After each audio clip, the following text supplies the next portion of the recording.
Hey everyone, welcome again to another Hangout with Entrepreneur. For those of you who do not know me, my name is Liam. Now, for everyone who is out there, everybody is welcome to come in and join the conversation. I already have a couple of people hanging out backstage, which I'll bring in a moment. If you haven't been to the channel before, please click on that thumbs up, like, subscribe, ding that bell so you get notified when I go live.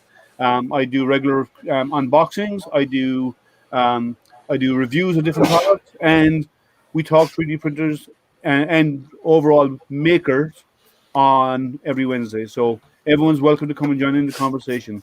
The link is at the top of YouTube. If you want to join in the conversation, before you click that link, mute your YouTube, please, and then click on the link, because if you don't, we'll have double audio and we'll get feedback and it'll make a mess for a few moments. So let's bring everybody in who's hanging outside, and we'll say hi to everyone. Hey, guys. Hey, how you doing? Yeah. Oh, wow, Justin turned into a printer. Hi. Playing with OBS. Let's see if I can figure it out. So, how are you? So, let's start with old faithful down the bottom who's hanging out with all of my streams. Hey, Jerry. How you doing? How's it going today, guys? Yeah, I'm just working on my dragon model from Angela from Dewalt. Okay, let me put you a full screen so we can share with everybody. I've got more painting to do on it. I got up late last night and I was doing some more airbrushing on it. I'm trying to get my colors right. I still got to do the eyes and more work on it. And here's Dragon Lady herself. She's getting there. Got a lot more skin tones to do. And then once I get it 100%, then I'll go over with gold paint. Most of it with gold paint. So then her hair here is nice and long. So anyway, that's what I got going on. So yeah, looking pretty good. Yeah, it looks fantastic. Very nice. So, let's see, Justin, your turn. Full screen. Now you have to speak. Oh, boy. Well, for those of you that were on the stream last week, I lost my job. Have since accepted another job. So, Good. I start Monday. We'll, it's same industry, just changing brands, people. But it is what it is. The hardest part is keeping my ADD at bay because I'm able to focus it at work, and at home I'm just like going nuts. You just print. That's the solution. Like these 3D printed speakers. Nice. They are Polymate 3Ds. He's got tons of stuff. If you can't afford it, follow his Patreon.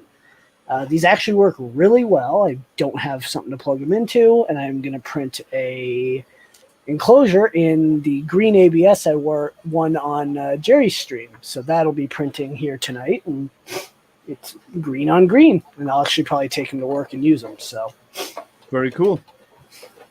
Yep. Other than that, the Voron's alive. It's over here. It's upper left of my, or whatever side of my screen. You got 4 cameras running there right now. I do. 4 cameras, 5 printers, one that will not be used for until I can get rid of it. So. Oh, which one is that? That'd be the Rays. I'm selling it just to get it out of my way because it's the Voron kicks everyone else's butt. So. Okay. Cool. So, yeah. Matt. Yeah.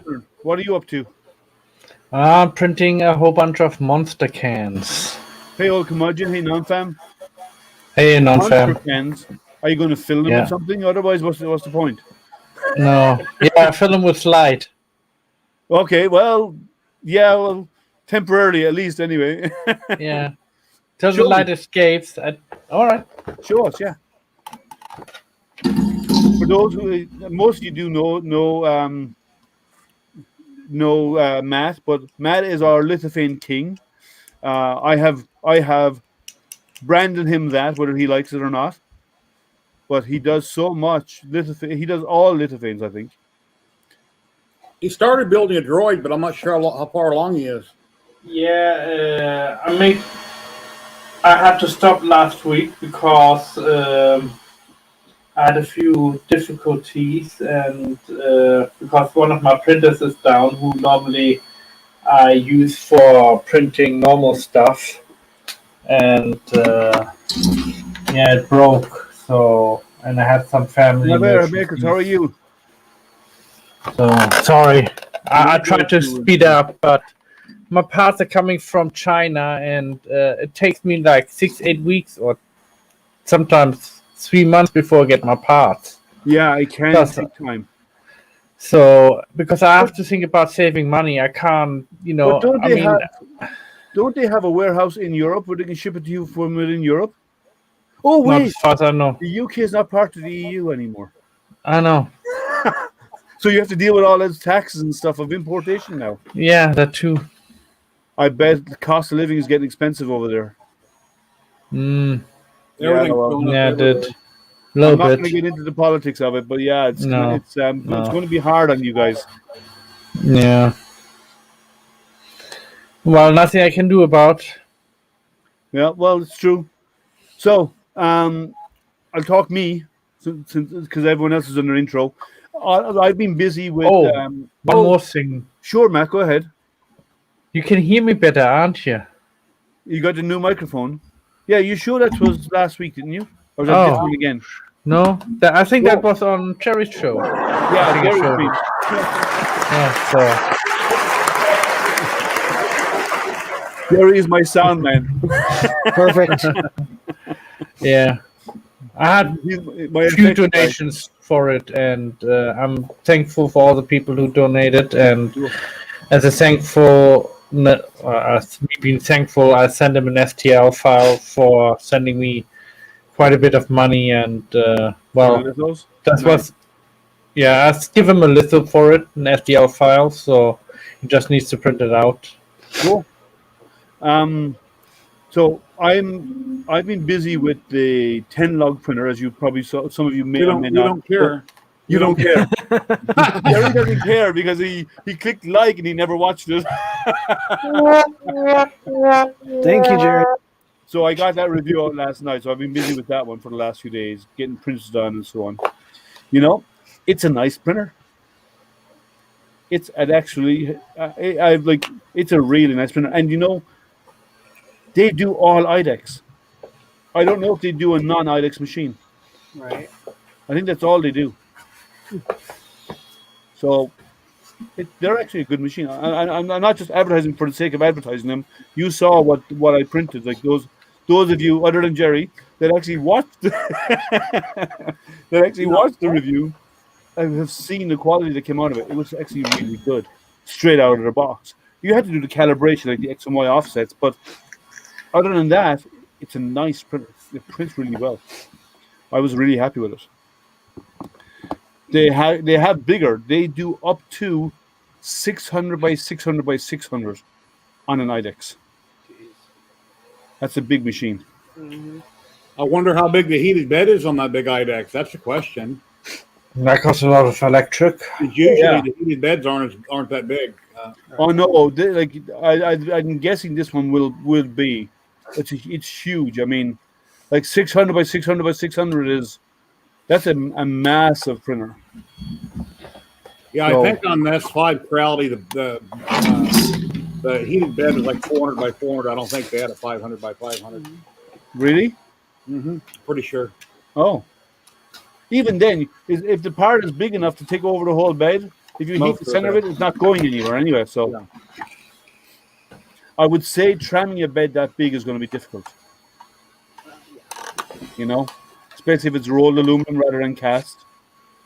I've seen a lot of people online talking about they'd get out Octoprint and they do an ABL measuring of the bed, and you'll see all these dips and stuff in the bed, and they'll say, I can't get my bed leveled. You know, when you're off by 0.2 of a millimeter or less, that's level, right? And when you're talking about rolled steel or rolled aluminum, that's never going to be level because it's never going to be perfectly flat. The only way you get it perfectly flat is you do a cast aluminum bed. You can get them. You pay Mine for was them. They're milled to expensive. 0.01 or something like that. It was very nicely milled. I spent a few bucks. Yeah, on that. they are pricey and they are like they're cast and then they're milled to be perfectly flat. Yep. But when they heat evenly and they heat perfectly. They stay flat. So they're actually thicker. Their normal bed is what 4 millimeters thick. Mhm. They actually do about 8 millimeters is what they recommend. Because anything less than that, it'll flex too much. Creality makes big printers, but they are stupid expensive. I'd buy a Modex before Creality. Yeah. Look at the Modix freaking 180Z. A little tall, 1,800 millimeter build height. Like, what are you printing something that's tall for? You might as well print a copy of you. One of me is more than enough for the planet. We don't need two of me. Right? They have it super wide too. It's great for like large. Is that everybody could have their own little Liam on the table to argue with you about everything. Let me pull the site up. Let me share my okay. screen. You know what? I have to edit this. Yeah, don't pick on poor Liam. Let's see. Oh, that's Jerry's twin. You got something. We have someone here. Oh, I've seen those. They're huge. These things, and look at how they're stupid expensive. They're in Israel. Yeah. So How fast the print? The same as everything else. I mean, you can run the super volcano, but I mean, unless you're doing ABS, you're going to be running slow. $12,000 for the base model. Oh, that's pocket change for me, you know. Right? Yeah, my dreams. Here's the kicker: it does require 32 amp single phase, 208 to 240. So you're going to have to have it custom wired. Yeah. In America. Yeah. But not in Canada. Well, no, they're designed for industry. They're not designed for home. There's so the big meter. You'll be dropping your own direct power for that machine. Yeah, you do need an extra power hookup for. I mean, there are plenty of spaces available in Canada. Justin, can you put the mic in front of you because your voice is very low when it's to the side? Sorry, I got to get a new mic. No, it's okay, but it's when it drops to the side here. You're too distant. It's hard to hear you. Yeah, my mic's dying. I bet Loyal Moses has one of these in his garage. He probably has 5 of them. Oh yeah, no, he's got 500 Prusa minis. Yeah. Does Corelli have a 1,000 by 600 by 600? No, but not commercially on their website. Maybe they have industrial machines, but Corelli has the biggest Corelli has is a 500 by 500 by 500. Yeah. Trevor would know. Is Trevor's not here? Oh, he is. Sorry. But yeah, like the Navari makers is Trevor. I know. Yeah, my brain wasn't picking in. Trevor, do you want to come in and join the conversation? All the proxies, we're all doing good, I think. Hay fever's killing me, but other than that, same here. I'm sneezing my head off. Oh no, it's my eyes it affects. Yeah, I'm an air purifier next to me. I know it's you. My brain doesn't kick in is all. Right. Yeah. Something I found that helps if you can auto proxy allergy pills. Allegra D for congestion. That helps. Yeah, I use it. No one's business. Okay, cool. Trevor's going to come join us in a moment. Oh man! Everyone hide! Everyone the hide! At the top of chat, Trevor.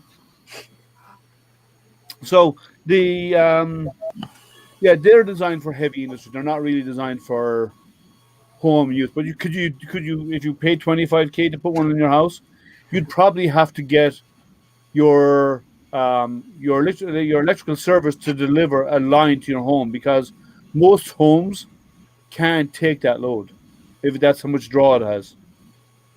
You'd have to probably get a separate line run into the house, or your line running into your house would have to be upgraded to the next stage. I know a friend of mine recently bought one of the new what's it called, Mustang E's. He got because he was changing a car, so he decided to go battery, and they had to get their whole house power line upgraded so he could actually charge the car at the full charge speed. Otherwise, he'd be on a trickle charge. Nice. I started around 0.35 on the mesh, got it down to about 0.12 now. You can get it pretty close, but I'm just saying if you want a perfectly flat bed, you have to go with cast aluminum bed.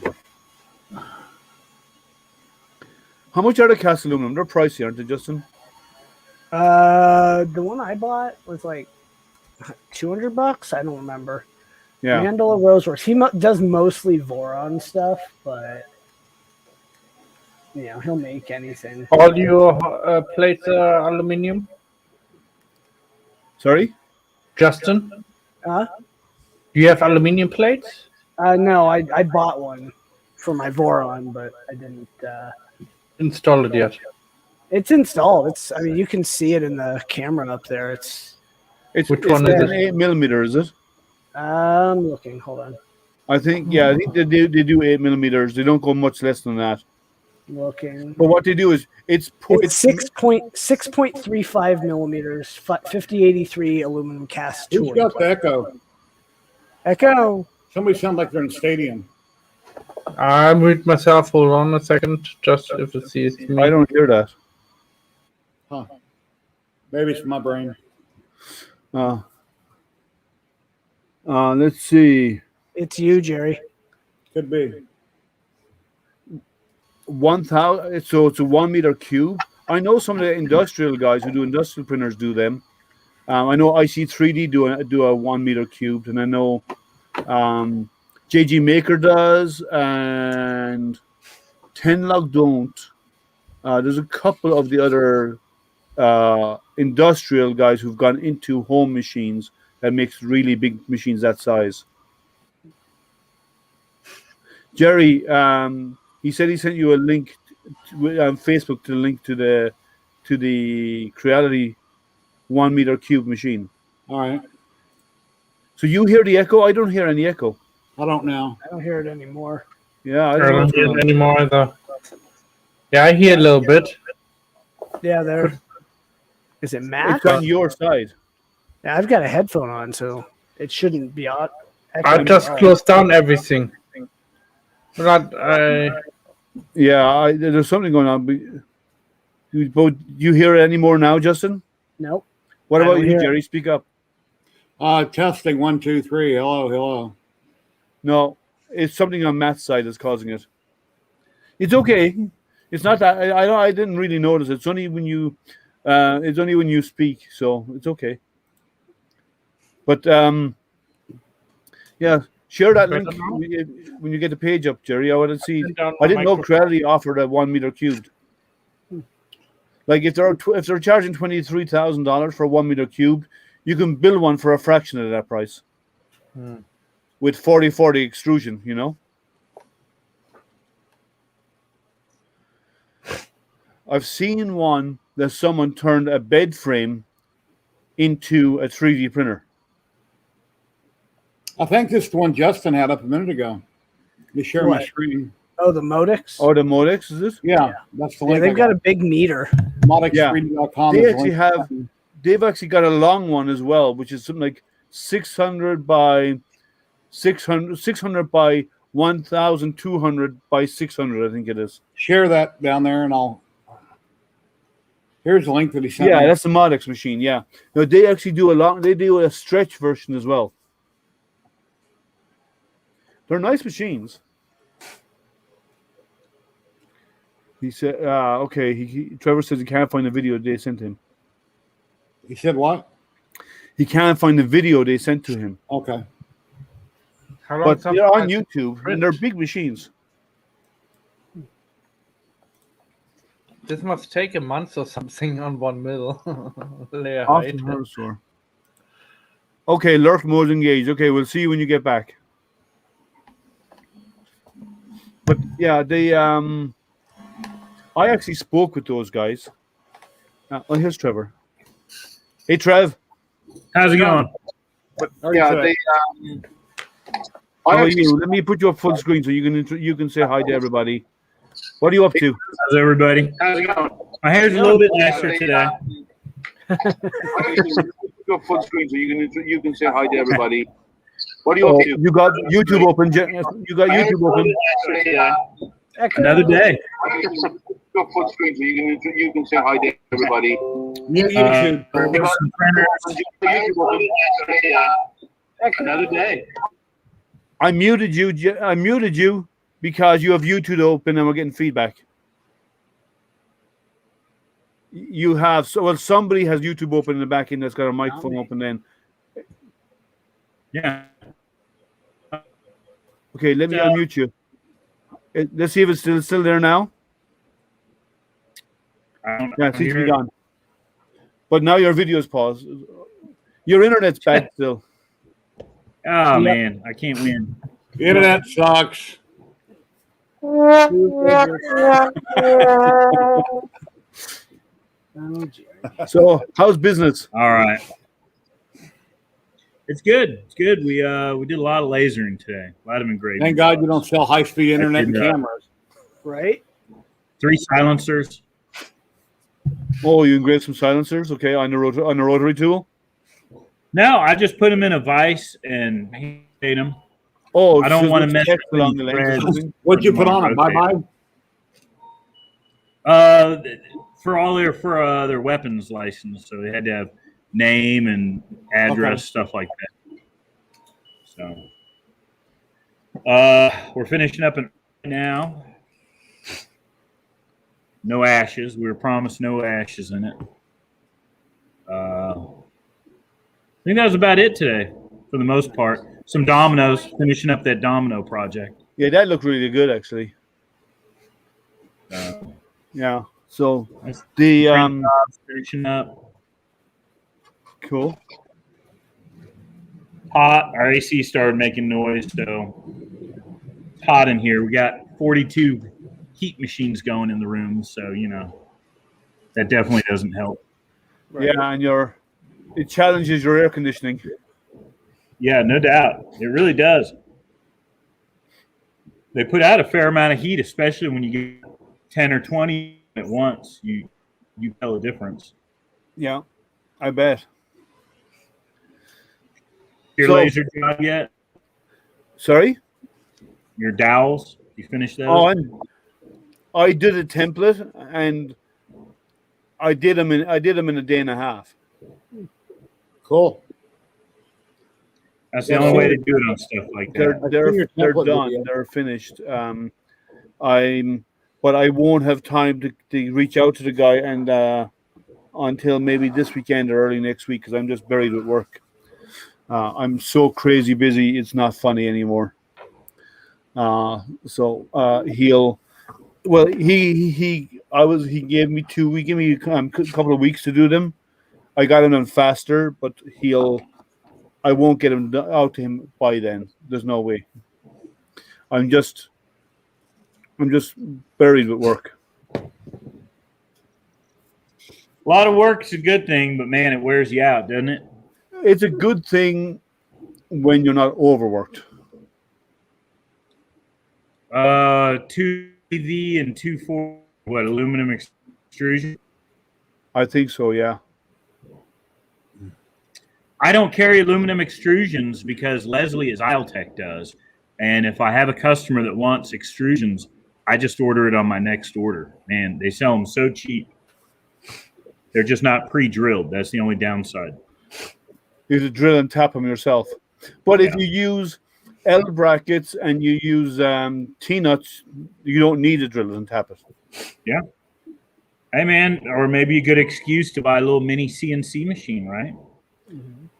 Oh, I have one of those. But they will not do the mini ones, the desktop ones, don't have the power to do aluminum. To drill a hole through aluminum? Wow. No. Yeah, only 10,000 RPM. I wouldn't use them for that.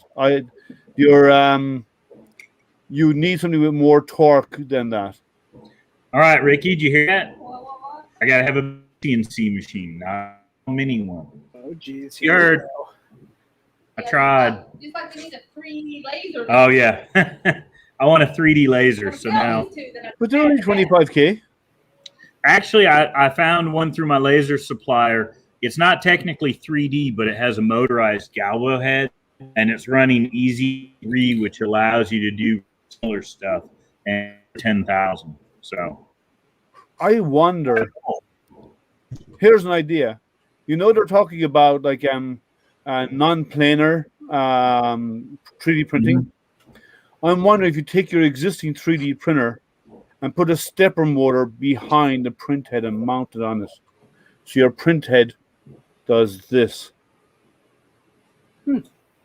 That would turn your printer into a 4-axis 3D printer.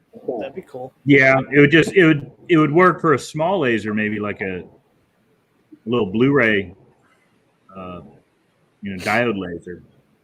No, but No. I don't know a laser. I'm saying a printer. Yeah, but you're talking about mounting the laser head to your printer, right? No, I'm talking about printing with the fourth axis. Oh, I got you. So you don't need supports. You print up. Did you turn see the that head one over. where it had supports pop up from the table? Oh, I saw that one. Yeah, but That's that's kind of cool. it's cool, but they are big blocks, and the problem with those. Hey, let's go back to everybody on screen. Got to be they're, refined. I mean, they're kind of but you big remember those block blocks area, that you, so like, you have to push against position your your car face? specifically. You know what I'm talking about? Those pins, and you push that block against your face or your hand, and it do the whole outline. That would be better. In that type of scenario, if you could do something like that. Yeah, I mean, it can all be refined. Just that was a really cool idea, I thought. Hell, if you actually took that idea and you could get those pins fine enough, right? You could potentially just do vacuum forming and make the part. I see that some people out there in the world need instructions with their new car if you lose a hubcap, how to put it on correctly. Yep. Yeah, right. You'd be surprised, man. Unbelievable. Yeah. Well, like I'm not good with engines. I'm the first to admit it. When it comes to doing anything with an engine, I go to YouTube because I don't know anything about engines. Right? Oh, great. That explains how many times you've gone to the dealer for Actually, fixes. I rarely go to the dealer. The only time I ever bring the car to a dealer is if I'm leasing, I'll bring it to the dealer for service. Yeah. But other than that, I won't. I change oil. I know how to drain oil, right? Come on, anybody. My daughter knows how to change the oil in her car. But when it comes to anything more detailed than that on an engine, it's a bit over my head. But if it's computers, no problem. Like if you want me to reprogram the ICUs, I can do that, right? Because I know how to program those things, right? And if you want me to do other stuff on a computer or electronics, I'll figure stuff out, right? I'm probably not the be all and end all, but I know how to figure stuff out. Hey Gary, but complex work to be done, like changing out a brake pad or anything like that. Or not a brake pad. I'm changing out a clutch pad. Mm-hmm. That's somebody else's job, as far as I'm concerned. Right? I'll build you a deck. I will build you wood. I'll build you anything out of wood or block or whatever. I've done all that because my father was in construction. But don't ask me about engines, unless I have YouTube beside me to guide me. It's not going to happen. That's what a dealer's for, right? Now, saying that, I have a truck on my driveway that's 1.5 years old. It's 1.5 years old, and I don't even have 6,000 on the clock. It hasn't got its first service yet because it hasn't reached 10,000 miles. After 1.5 years because of COVID. Yeah. I've like 6,000 miles in 1.5 years. That's a new one on me. I normally do about 12 to 14,000 miles a year on average. Right. So We drive about 20 minutes each way to work and back, so we put mileage on the car for that reason, and that's about it. Yeah. For homebodies, otherwise. yeah. No, well, yeah, we pretty much are anyway because there's nowhere to go. Like and it's not even though like I'm fully vaccinated. I've done my 2 weeks after the second one is over. Nice. But I'm still not going to take the chance. There's some stuff coming up for the astronomy club that I might start going out to do. But what we're going to do is members only, and we're going to cordon off the area so the public can't interact with us. That's what we're doing. Your father was a mechanic by trade. Yeah. My dad was a carpenter, so my father was the same. He didn't know engines. That's what a mechanic is for. So My dad and brother did everything, and so do I. I'm pretty good at everything. Not an expert at nothing. I'm Except the same. transmissions. I've never rebuilt a transmission in a vehicle, but I've done everything else. I worked with somebody else switching out a clutch pad once on an old Peugeot, which required dropping the whole engine and taking out all of the shocks and taking out all the drivetrain just to get the engine drop so it can get in and change the clutch pad. What's bad nowadays on all the vehicles, everything's electronic, and you think it's this wrong, and it could be, you could throw a lot of money at your vehicle trying to diagnose the problem. So Right. Yeah. 79,000 on the clock. That's good mileage. Right. Anybody going to Murph? Is it on? I heard they're not sure yet. I had tickets last year, but even if they do it, I'm not going to go this year just because. Maybe Earth. It's not the same. If you can't just have fun and interact, what's the point? Yeah, I'm gonna go. I'm gonna go next year if things are normal. But even if I could afford to go this year, for all the trouble it is for me, the plane fare and everything back there in the motel, there's not going to be very many people there. So if I want to go, I want it to hopefully have everybody there, and then I'll be out the money to fly back there. Yeah. Well, that to be able to meet people and shake hands, and not everybody being a 12-foot bubble like that just ain't gonna work. Right. Yeah, I was going to go back in October 2019. I had the opportunity. I have a friend that lives in Baltimore at Earth, like near Earth. I was going to go, and I didn't, and I've regretted it because, I would have met everyone, but I also didn't know anyone in the community besides, the big names. And now I know a huge part of the community. So when we go, we can have a party, we can have fun, take lots of pictures, film some video. Have a blast. Actually, filming some video would be cool. Actually, with other members that we we deal with the guys here, but it'd be nice to actually meet them in person. I wish there would be something in here in the West, more like me and Jerry's area. Jerry's in Vegas. I'm in Denver. We've got a massive new hotel that just went up near our airport, the Gaylord. That'd be perfect for this. The Gaylord? Massive. The Gaylord. Yeah, the Gaylord. It's huge. Look up Gaylord Denver, Gaylord Denver, and look up Big Gaylord. Mm-hmm. Yeah. Huge Gaylord. Yeah. Googling that right now, but I'm not seeing any hotels. Right. Here, let me share the screen. I'll show this to you. Behave, guys. Behave. Yeah. Let's see. It has a waterfall out front that looks like this, right? Or a bird bath. Here's the place. Once it loads. Come on, Internet. I'm doing too many things at once. Just massive freaking. That looks like a nice hotel. Look at that. Yeah, and it's got 500,000 square feet of convention conference space. And it's like Colorado. Yeah, this is like, if I go back to the map.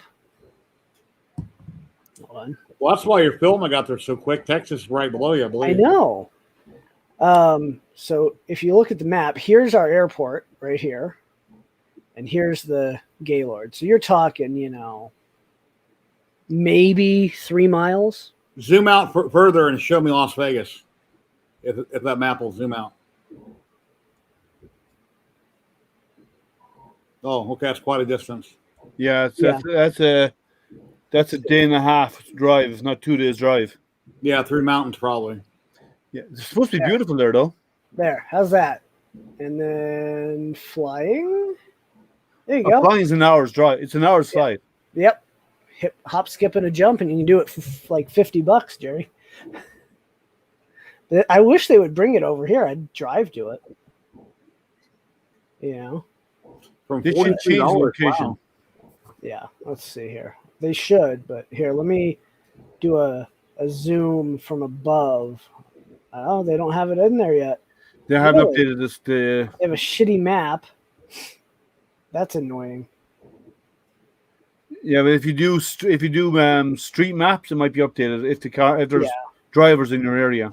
Right. So, what was I going to say?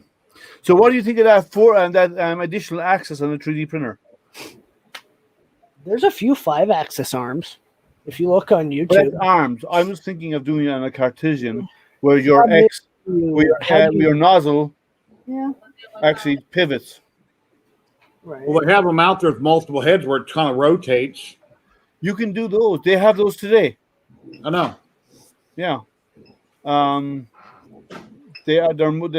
basically ours it's a stepper above with the different heads mounted on it, and it just whatever's pointing downwards, just tilted at 30 degrees or something, So whatever's pointing downwards. Yeah, I've seen those. I'm doing a llama. You don't see. Yeah, I'll start doing one in a second. Let it cool off that old. Is that Trevor printing a llama? He said. No, I said I'm doing a llama by leaning back in my chair. Oh, okay. No, you can't. You need to have blue tape in your hand. Yeah. If you don't have blue tape in your hand, you're not doing a llama.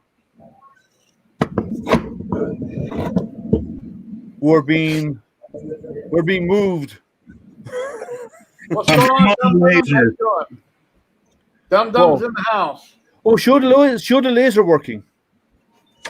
Oh, I'm just setting it up right now. Let's see here. Hey, Dum Dum, how are you, man? No, I'm just moving all my jigs here. So We just Trevor, finished I this know I've one. already seen a video on it, but have you ran a hot dog underneath it just to see if you could mark it? Have I what? I've seen videos on it, but on your big laser, have you put a hot dog underneath it to see how bad it would burn it? No, I don't actually think it would burn it. I don't think it would either, but I think it would lightly score it. But Yeah, Never do laser on ABS though. Oof. because this The laser on frequency. ABS will just melt the ABS. and No, will give no, off no. horrible The fumes. The fumes are cyanide. I know, yeah, they'd be deadly. Yeah. We almost the lost a VOCs. maker about 6 months ago to that. So Yeah, the VOCs from oh yeah. PLA you'd be okay, PDG you'd be okay.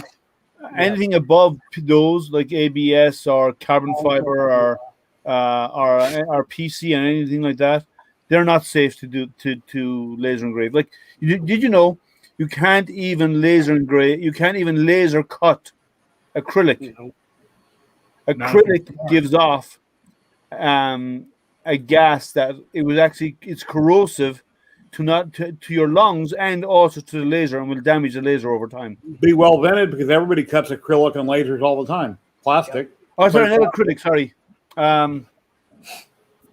vinyl. Well, those are vented. Like a CO2 laser, you're going to vent that. Doesn't matter. It would not be enough. I vent my CO2 laser, and they said you do not ever do vinyl because the fumes from a vinyl are deadly, and they are corrosive, and they will actually corrode your laser. Hey, Mylan, how are you? So that's what they 3D say. print Anyway. newbie, how you doing? Sorry? No, you said 3D print newbie. How you doing? Ah, Oh, here, Miller. you're not late, Mylan. You arrived exactly when you intended to. Is that right? Time is determined by you. It's relative. Yeah. The world What time? around you.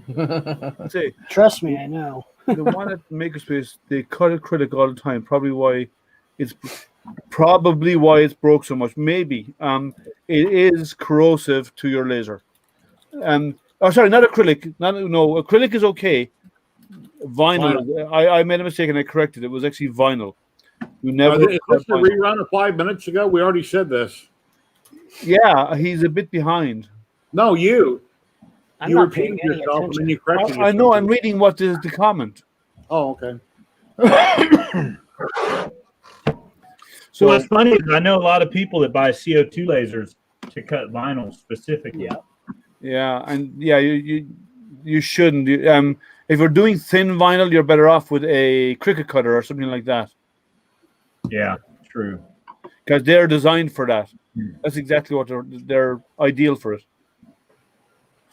And it's cleaner. You're not burning it.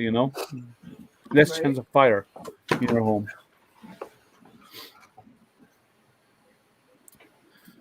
So, what are you doing more of those dominoes, Trevor? No, I am doing so at Hurlburt we have Air Force Special Operations Command here.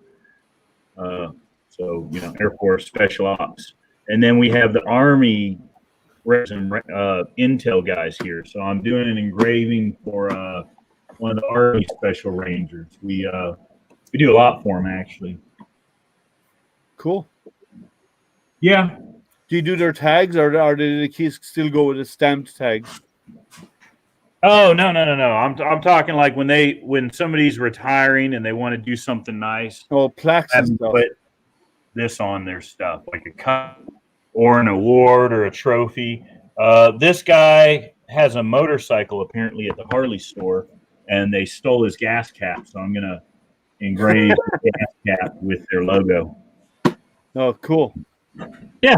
He's probably cursing himself, wondering where he lost it. Yeah. Oh no, it's at the Harley shop getting put together. I guess he just bought it. Oh, okay. So it'll be a surprise. How they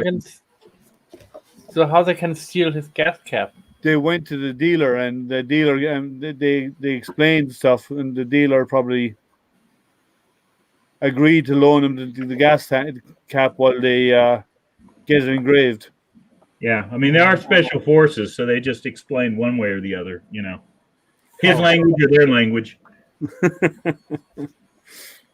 I know a couple of guys in Ireland. Our special forces are called the Rangers, and like these are the type of guys that go around with with no neck and shoulders like built like a brick wall, and some of them are really, really nice, and others they think they're above everybody else. It varies from country, and I'm sure that you have the same here at the special forces. Some are easygoing guys, and some are just. What I found personally was the fixed wing guys were all real a-holes, but What does that mean? helicopter fixed wing. So when I'd go somewhere working on an airplane, like we had the guys, so if we go where the flight crew was really cocky, but with the helicopters, because I worked on 53 Pavlos and 60s, those guys were awesome. I mean, they're down to earth. You're one of them. You're all the same. You're not a maintainer, So is that your background, working with the Air Force? Well, I was in the 90s during the first Gulf War. I was electronic counter. So I worked on the AC-3s. I worked on Pavlos, Flicks, kind of all the aircraft we had at Hurlburt. So Cool. went around the world a few times. Got that. I had once a job offered from Blackwaters, Yeah. and that We was actually 20 had years a lot ago. of Blackwater people here. Pardon me, I didn't hear you. We had a lot of people here from Blackwater. Yeah. Actually, one of the three founders contacted me. He came to the store where I was working, and we came into conversation over military, etc. And he kind of wanted me in the office or something like this. I don't know. And he said he gives me special training and all type of thing. And he said I can go to Blackwater was an area in, I don't know where it was, Missouri, I think. Or I'm not sure where it was, but it's some kind of swamp area it was. This is where the first facility was and where they were training people. And he said I would go there, and then they want to open up more facilities, and they needed more people to run them. And I'm not sure really what he wanted, because he talked about several different jobs in his community, and Blackwater. So You used to live in the U.S., didn't you, Matt? yeah. Whereabouts? Los Angeles and Las Vegas. Oh, okay. Where do you live now, Matt? UK, England. Okay. So How's the weather? It was Come so on, dreary. turn come on. Don't ask about the English weather. It's terrible. I mean, just like you have in Miami, the humidity, we have humidity here, just cold. Yeah, but it's cold and humid air feels worse than cold, dry air. Like, I'd rather have warm air than oh, cold I air. agree. Like, when I'm cold until it reaches 70 degrees. So when it's below 70, I'm wearing a jacket. Right? When it hits 70 or above, I'm okay. I'm willing to wear a t-shirt after that, right? But before that, no way. I'm a jacket person, anything below 70. And It's our 50 winters here in Michigan, they get really, really, really cold. At times, dismally cold, Here like in I'll get Colorado, close to 46. 50. if it's 50, you're wearing a t-shirt, shorts, and flip flops. Where? I'm in shorts till Colorado. 50, and then it's all back to pants. No. At 50, I'd be wearing my winter coat. I don't like that cold At temperatures at all. 30, it's jeans and a t-shirt and regular shoes and maybe a light jacket. Maybe. You must remember where I came from. I know. Like, I came to the U.S. from Singapore. Singapore is 95 in the day and 85 or 75 at night. Always. So it's always hot, and it's either hot and dry. Don't tell Jerry it's always hot. Well, yeah, but see, it's different in Vegas because it's hot and dry in Vegas. Yeah, it's Singapore nice is in Las always Vegas. hot and humid. Yes. Especially at nighttime. You can just stay out at nighttime and sleep outside. mean, it's I brilliant, wouldn't go that unless- far. Yeah, but the little scorpions running around, I know. So you have to Yeah, be and I think careful. mosquitoes are bad there too, are they? No, not No? if you live near water. But Like if you live Lake Mead, then yeah, you have mosquitoes. But if you live further, like on the west, no, He north doesn't know end what Lake Mead to is. oh, sorry, Jerry. I said, you don't know what Lake Mead is. He's talking about the lake here near Vegas. Oh, I do know. I've flown over it many times, flying into Vegas. It's that's green. where Hoover Dam is. So Yeah. I mean, everybody knows Hoover Dam and Lake Mead. I think in America, I mean, you get it taught in school. I was a teacher in school in America. Depending on that. Not all Huh? depending on the school you go to. Well, But I like Singapore is always like 95 during the day and humid, and during rainy season it's 95 in the day and very, very humid.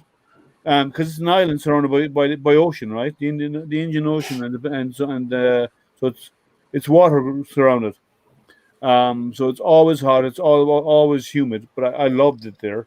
And then I came to Michigan in the end of their summer, and it was actually nice. I was happy. I was comfortable. And then winter kicked in, and in the end of January, and I never felt so cold in my life. I suffered, and for the last 10 years or the last 13 years, I have suffered the Michigan winter. aw. I do not like the cold. And Why don't you move? my son, my kids, all of them. But right now, my son is happy in school. I don't want to move him. He's doing well. He's happy in school. Maybe at some point when he goes off to college, we'll consider it. What's that? But right now, no. But maybe in the future we will look into it at some point. But I don't want to uproot him out of somewhere where he's happy. You know, he's doing well. He's a straight A student. You couldn't ask for more. You know, he works hard, and he does really, really good in school. So, and my job is to ensure that he gets the best opportunity he can to go on to college and do whatever he wants after that. So, grades is what's going to get him there. I'm not going to do anything else to disrupt that until it's no longer an issue. I did. Right now. So Yeah, of course, the happiness is important to kids because yeah. Well, we're setting them up for life, right? So we have to do Yeah, a good job exactly. setting them up for life. going back to Blackwaters, the only thing why I didn't accept that job because I had something else. I would have accepted the job with Blackwaters and other government agencies what offered me jobs, but I worked already at that time for a government agency, so it was a little bit difficult for me to change sides, and or to go private and. Yeah, that's where the Job money what is. I was doing no, money was not the thing for me. I was doing a job at the time really important, and I couldn't just quit, you see. And when this job was finished, I was finished with my nerves. No. I mean, that was horrific. That was my biggest job I ever had, and and that was just horrific. Change the subject a little bit. Justin, do you want to talk about your how it came about that you're not that you are now seeking now about to start new employment? Yeah, there's details that I can't publicly Sure. YouTube level, but Yeah. I got a phone call about literally, I would say about 50 minutes, about an hour ago, a week ago, from my boss, great guy, saying they were letting me go and that they were going in another direction. Long story. Ugh. Long walk, short pier, you hoped? Yeah, well, That sucks, man. yeah, and it was completely unexpected. Nothing went wrong, just completely unexpected. What industry you work in? Automotive, parts Automotive, guy at a car dealership, and I was the key guy. I was the guy that did it all. So I don't know what the hell they were thinking, but money, right? If you work too long, you get more money and you cost And them then more. they- So they'd yep, rather hire yep. probably a new one who Yep. costs less and does the Someone's same lazy. amount of work. Hey, Justin. Right? Well, it Yeah. wasn't because you're getting old, so No. So What's up, Trevor? I ran an auto repair shop before I did this for 13 Nice. years. Oh dang. And when I first did it, what would happen, and if you've been in the industry, you know this. Yeah. So Yep. I would call up O'Reilly's and I'd say, I need a water pump for XXX. Yep. Yep. And he'd be like, okay, you need thermostat, you need this, that. Yep. All the usual parts to do And the then whole job. load it up, send it over. Yep. Within 5 years of that, what it was me going on and ordering Yep. it all. Ordering the parts yourself. Yep. You no longer had a parts manager Nope. there that knew Nope. anything. That knew what they were doing. All Yeah, you no, had now was people that would go to the shelf and pull apart, and half the time they bring you the Yeah. wrong part. Oh yeah. But they didn't even know. And what's worse is even the managers there now, they'll sell Yep. you a radiator and not be like, okay, yeah. you need a thermostat, You need coolant, you need a gasket, you need all the, you might need a water pump, might need, a pan to drain the fluid into. So sell the one, job. that dealership's going to miss you Oh, because yeah. they're not going to have knowing your job to say, okay, you're buying this switch. Well, you need the bezel around it. Or I ran the back you counter, buy the so it was wiring a lot of the techs would come for a part, and I would make sure that they didn't need another part, or they needed this part, or Yeah. if I was quoting an engine, the complete job, So I'm moving. I was at a Kia dealership. One thing about Kia, there's always an engine to be replaced. Tim, Under warranty, usually. they had a lot of wheel problems. Yes. So now I've moved on to a Chevrolet dealership. Luckily, the guy that I went into the next day, he had offered me a job in October when I was going to leave. And I walked in, told him what happened. And he's like, I'd hire you right now. I didn't accept it that second, but I ended up accepting it the next day. A few other places that were like, we want you, but we just don't have space. I had another guy at another dealer that was like, I want you, but I just can't pay you, and I've got to have you work Saturdays, and it didn't work out this time. He still wants me. He just doesn't have the right spot. So, yeah, when I I go start to Monday. or O'Reilly's, I prefer to talk to older people because the younger Yep. people usually don't know shit. Yeah, Yeah. when there was a point in my, what was it, about 7-8 years ago, I worked at an AutoZone. I was hired in as a parts driver.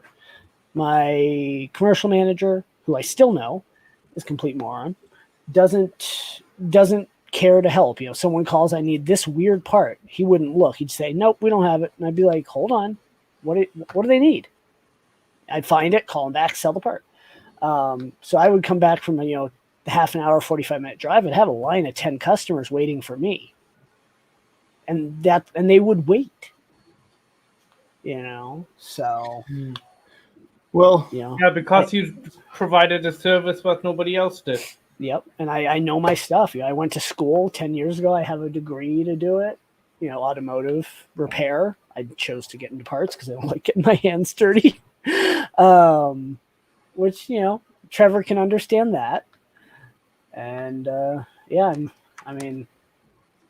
it sucks to be let go of a job that you never thought, you'd leave. Yeah, I think I was working Hated it. with. I just couldn't walk away because it was Yeah. such good money. Yeah, but Yeah. But it's a bit. There's a bunch of it that just kills you. I had an experience similar to yours. Mm-hmm. I was working with AST computers. I don't know how many of you remember AST. oh yeah, I was AST. with- Yeah. Yeah, I was with AST, their manufacturing facility in Ireland. Mm-hmm. And I was doing night shift. I was working the night shift there. And Friday morning, I was called into the office. And I wasn't the only one. They were downsizing because they weren't doing too good at the time. So they called me to the office Friday morning. I went in. I was told I was being let go. I said, okay. So I went home. I got home 9:30 in the morning. Picked up the phone. Called Dell computers, who are fairly new. They're not new, but they were there a couple of years. But they weren't a huge entity in Ireland at the time. They had one facility. By the time I left Dell, they had 5 facilities, right? But I called Dell on Friday morning. They called me back Friday afternoon for an interview Saturday morning, and I started Monday. Mm-hmm. So That's I quick. didn't even have one day off.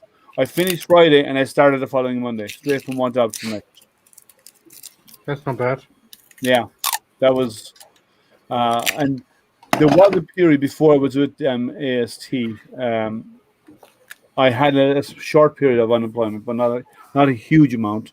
But once I got past that, it's been one after the other. I've been lucky. I haven't had breaks. I've always jumped from one position to the next. But there's always the risk. We're like, no matter how valuable you think you are, you're a number on a spreadsheet, and that's what you are. And the more that number is beside your name, the higher it costs to maintain you. And then the higher it costs to maintain you, and someone comes in cheaper, they'll take that option to save money. Yeah, no matter how valuable you are to them. Like, I'm the only person in the company that I'm in right now. I am the contact person for the products I cover. Mm-hmm. Right? Globally, I'm the contact person, right? But they've done it in other positions where they've let people go who are key people, just because they're restructuring to save costs. So you're never invaluable in anything. You are a number on a spreadsheet or in a database, and then if the number beside your name is bigger than somebody else's number, you're at risk. Yeah.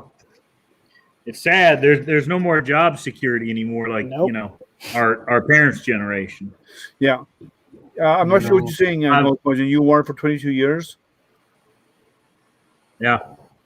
But yeah, You got to do it yourself. But, I'm one of those guys. I'd go somewhere and work 20, 30 years. I managed radio tracks, and I left there because I could see them going downhill. And then, 10 years later, they're out of business. I saw it coming. Yeah. I went to go work from there for Nextel Partners.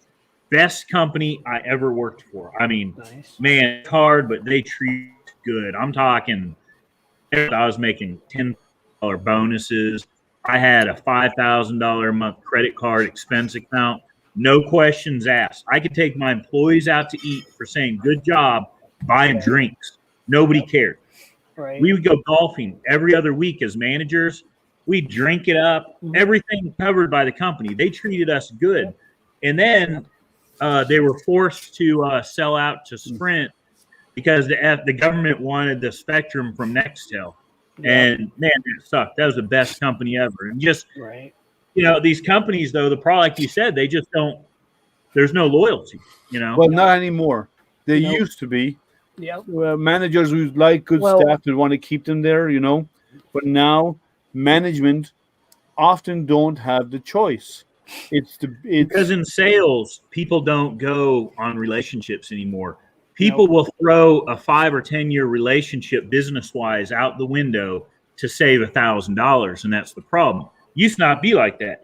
You'd have the people you dealt with, and they buy from you, and it just worked like that because you knew those people. And if there was a problem, it would be taken care of. And now it's just that dollar bill. Well, not only that, but in a lot of cases, it's not management, and especially in larger companies, management nowadays, in most cases, do not get a say of who stays and who goes. What happens is, it is the people in the background, and I'm not blaming finance because they have a job to do. They were given directives, but it is it's someone a bean counter in the background that has to say these people cost us X amount of money. We can hire new people that cost us less money. We can save money by making this change.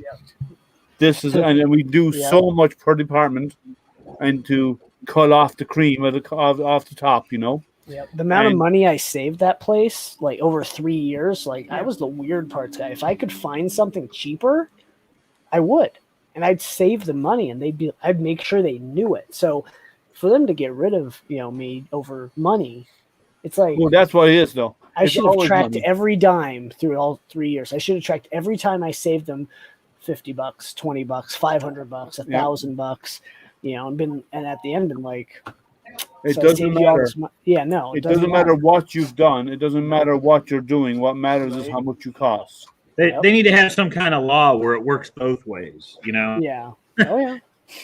Unfortunately, when they fire job you, security laws they need to make. Yep. Well, job Colorado's an security law. at-will state, so they never do that. Anyone can fire or hire at will. Yeah. Also, are at-will states. Just like customer, you can refuse customer service because of. Yep. You are correct, Olgamujin. Expertise is lost, but companies don't look at it that way. Nope, it's not expertise anymore. They look at the bottom line. They look for the numbers. Body. It's, someone to fill a spot. We are replaced by robots. Robots are coming. We're all being replaced. Pretty much. Well, give it time. It'll happen. Hey Jerry, we're the ones who are building the droids. What do you think? They need us to repair them. So Jerry is building his replacement right now. Yep. Yeah, and he's painting it too. Yeah, Brandy, you're out of here. Angelina's almost done. oh man, you gotta see on the sofa tonight. Oh, you better hope she ain't watching today. Right. Deep, big shovel, Jerry. Yeah. Keep digging that hole. You'd be like Jerry, a Christmas why do you want story such with a tall printer? Why are you printing so big? Right. Just find it in the yard next Right week. leg. Next week we find in the newspaper reading Jared, the YouTube star, died with a shovel and buried in the desert in his house. Yeah. With an Angelina Jolie doll. It was the weirdest thing. He died from suffocation after swallowing an Angelina. Sorry, Jerry. That was Sorry, up in there Jerry. and the doll was inserted. Yeah, they still haven't found the base to the model. Hey, Liam, I'm gonna pop off for a few minutes, half an hour maybe. Later, Matt. I gotta head out of here too. I've been told it's time to go. Take care, guys. See you Have a guys. good night. I'll be back. You're not rid of me that easy. Chris You Travis. would. Chris Hello, how you doing, Travis. Chris? Link up Hey, top. Chris, how are you? Come on in. Come join the conversation. The links is pinned to the top of chat. Just make sure you mute your YouTube before you join. Yeah, but man, you keep digging us up that big hole. Right. It's funny. Well, when I get the wig in a few days, she won't recognize me. I can't wait to see that wig. Right. That's going to be funny. She'll have to be here Monday. So when are you live streaming next? Probably tomorrow night. Thinking about going tomorrow. I haven't set up yet. Okay. If you go tomorrow night, I do what? It's 20. Or I could do Friday. I don't know. 'Cause we're not doing a droid stream Friday. I had one. Amanda. I don't have a meeting tomorrow night. I had one last week. I don't Amanda have one this actually week. made it to a chat side of the stream. Look at her. Fancy, fancy. Amanda, hey, how are you? Well, Amanda. You have to come join the conversation. Well, you and Chris and the rest of you have to come in. Come on, guys. At least one or two of you.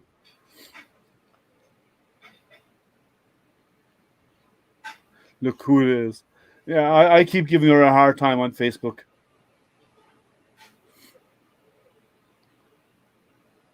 your MK3S and started printing the parts.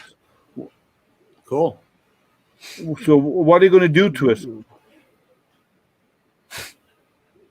Yeah, I'll get my Prusa in about 2 months. It's been 2 months Nice. since I ordered it. Wait, so you actually ordered a Prusa Mini.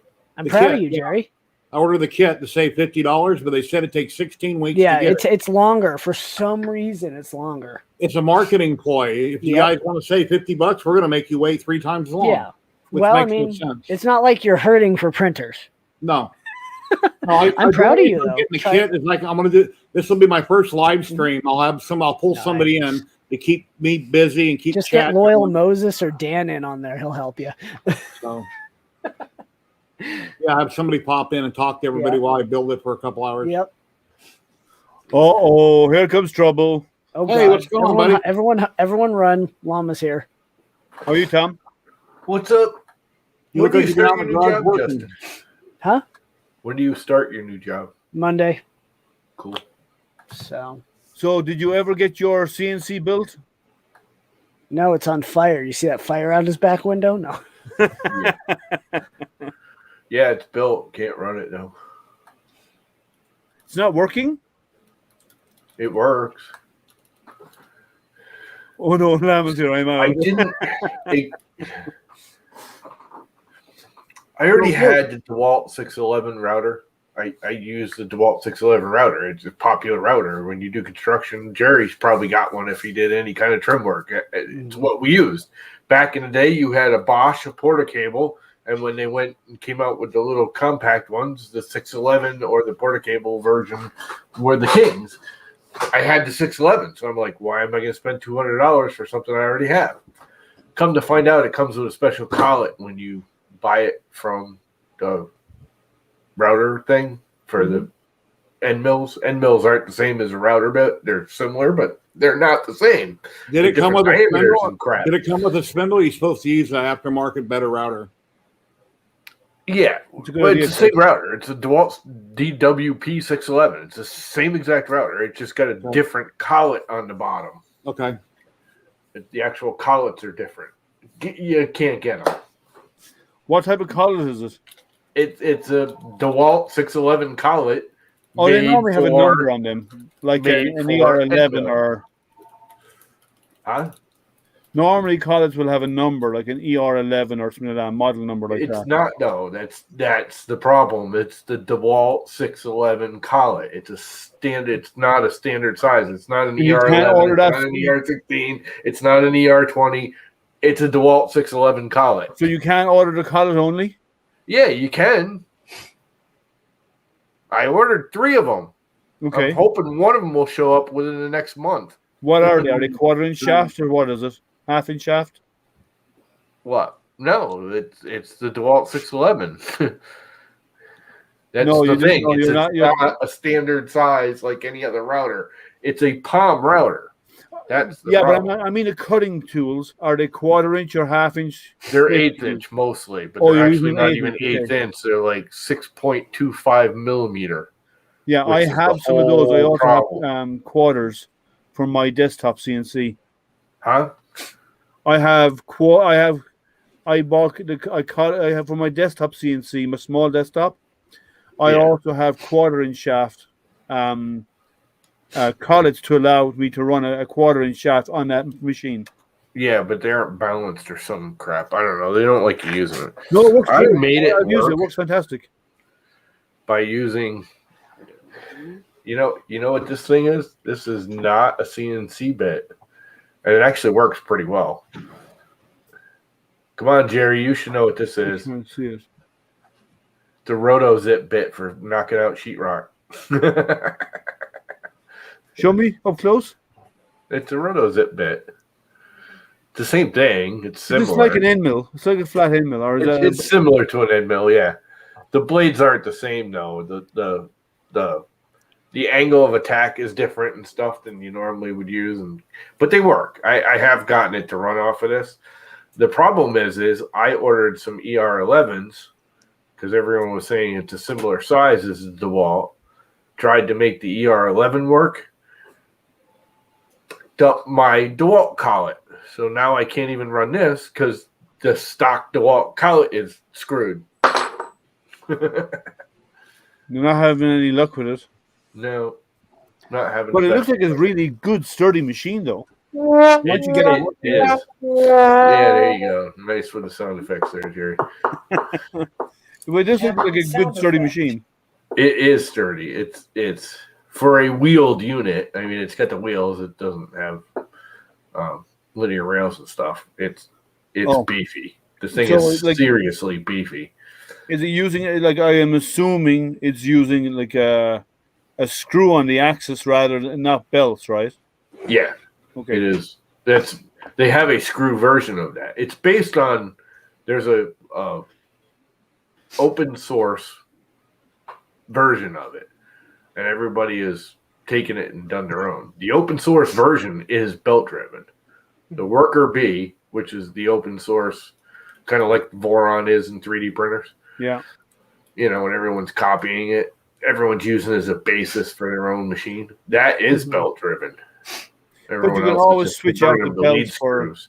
Yeah, but you can always switch it out for screws, you know. In your No, I got it with lead screws. That's why I got the one I got. But yeah, I'm just saying the open source one, you could always build a version of it with just change up the design and put screws in it instead of belts. Yeah, well, that's what everyone's doing. I mean, Yeah. you pretty much can't buy one that's belt unless you buy like the super cheap $500 version. The problem is once you go to belt, once you get as big as this thing is, you can't do belts. It's just too freaking big. There's too much flexure in the belts. Yeah. Yeah, there's too much flex in the lead screws. They had to change the model. That's why I got this particular model. The ones that are smaller are compression lead screws, and I do not want a freaking 15 millimeter long compression lead screw. All it's going to do is go. Yeah. I mean, they're still 8 millimeter lead screws. Same thing as these things. Think about it. We get bends in these things at 300 and 400 millimeters. Can you imagine it? 1,500 millimeters long. Yeah. And actually, the two Y drives are 1970s. They're 1,970 millimeters long. Jerry, your CNC, is that belt driven or is it screw as well? V1, I'm getting echo again. Now V1 Engineering is belt driven. Yeah. Okay. But that's just like this big, right? That's just like an 18-incher, right? 3 foot by 3 foot. Oh, it is that big? That's how big I made it. It sits up 6 inches off the table. It's got a Makita router on it, but like I said, it's been sitting for a year now. What one is it? V1 Engineering. You build it from a kit. That's like the yep. I know who they are. It's very similar to the. It has like skateboard fidget spinner rollers on the whole thing, and it drives on conduit. Yeah, that's based on the very similar to, not based on, but similar to the mostly printed CNC. Similar design. Yeah, if I had the space, I'd put in a big CNC. I don't have space for it though. I kind of wanted a small one. My brother kept going, we need to be able to frickin' etch a sheet of plywood. I'm like, whatever, dude. It's your money. Yeah, no, I have a desktop one, which is like a 3018, but I don't have space for anything big. I'd love to have a CNC because, like as I said, my father was a carpenter, so working with wood I love working with wood. And if I had a machine that could actually do some heavy duty stuff, some large stuff, like an 8x4, I'd be happy, but I don't have that ability. I wanted to get a good little one to start with that, could do aluminum and soft metals and, tiny, under $1,000, not the $9.99 frickin' or $9, Amazon cheapo, but a decent but not expensive one. And he's like, "No, we need to do a big old sheet of plywood." It's like, whatever, all right. Well, he's throwing some of the money for this, so. He's like, I want to play with big sheets of plywood and make cabinets. And okay, man. We don't make cabinets out of plywood.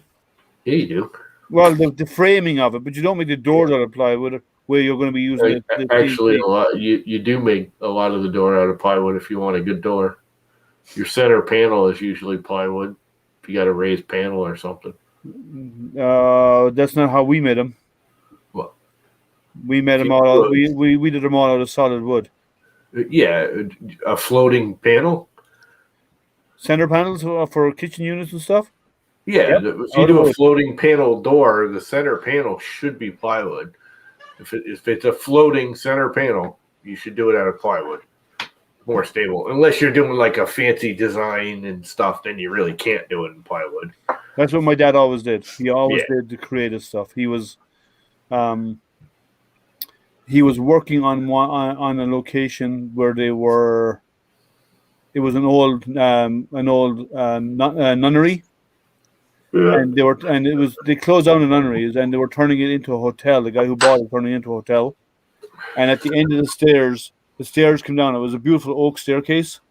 And it came down and you had the roses, you notice the round roses at the end of the staircase? Yep. And on top of the roses were 2 lions' heads and they were damaged.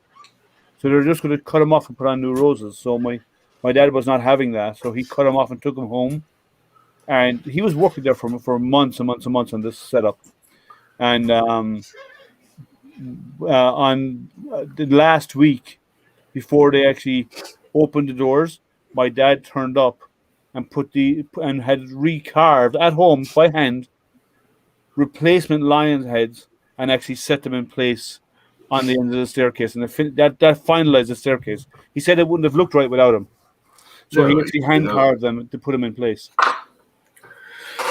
It's like a friend of mine does stairs. He does real fancy stuff. I used to work with him out in Long Island. Tim, how you doing? Come join us, Tim, if you want. Yep, links up top. The stuff he does is just Or amazing. below. Yeah. Something. My dad was like that. He was really gifted. He wanted to be he started out building boats with a neighbor, and that got him into carpentry. When all of his family were are plasters, you know. Here you do drywall. In Ireland, we plaster the whole wall. We're starting to get into doing just the joints like you do here, but we actually skim the whole wall with gypsum. Yeah, it actually. That's how we do it in Ireland. We're actually going back to that here in New England because it's more stable. You get a better finish. Well, we still use sheetrock as a backer now. We don't do the old wood. No, lab. we do sheetrock, but we'll skim the whole wall. Right. Or prior to that, we would actually have a double block wall with a cavity in the center and insulation inside it, and then we'd skim the whole inside wall, depending on what the building is used for. I prefer plaster. The only problem with plaster is like if anyone goes to put a nail in it to hang a picture or something, it always cracks around it. No, put a piece of tape over it. Yeah, if you know what you're doing. Bit of tape on like painter's tape. Drill it through that, peel it off, no cracks. Yeah. But most homeowners just take a nail and a hammer and slam it into it with one of those, picture hangers, and it still works. It's just you always get that like cracking all around it. Yeah, you get the. Well, it's not even a crack. It's like a blowout right where it first starts entering it. Yeah. Once it gets through and into it, it's fine. I mean, I agree with you. Anyways, but that's how we easy fix. I prefer plaster. Yeah, I prefer thin coat. Yeah, my father's family, all of my father's brother and his father and cousins, so on. They all work in one business, and it's plastering is what they do. That's their whole industry. And I learned from a plasterer a better way to do sheetrock. So when I do sheetrock, I don't have to sand. I have very little, if any, sanding at all when I'm done because I learned from a plasterer that if you take the last coat when you do the sheetrock, when you do tape, you do 3 coats. First coat is your, application. Second coat is your leveling. And third coat is your finish coat.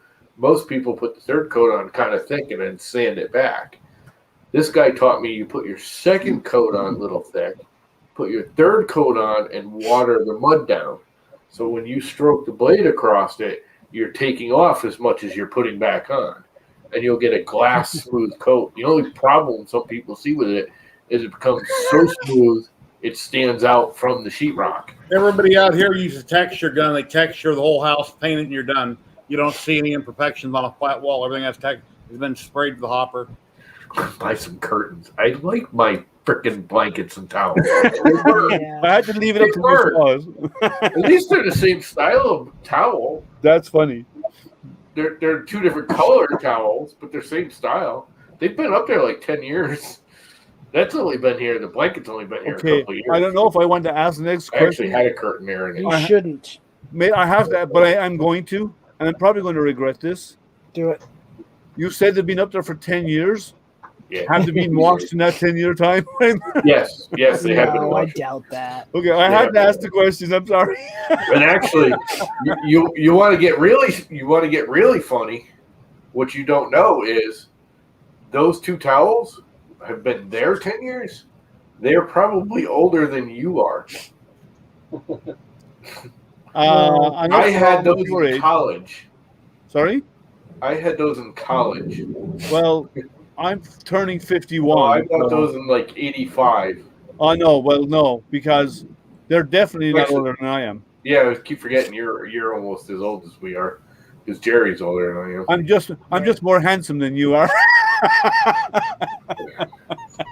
God, I'm the grandpa then. I could be a grandfather. Sorry? My brother's a great grandfather. Or no. Yeah, well, he I will know. be a great grandfather soon. I'm not. Let's see what else is there. Matt, everybody who donates need to get a picture out on the curtains. Matt's not going to let this drop. Hey, Hey, Chris. Tim. I like my towels, man. I would like to get rid of the blanket, I'll have a look later, Chris.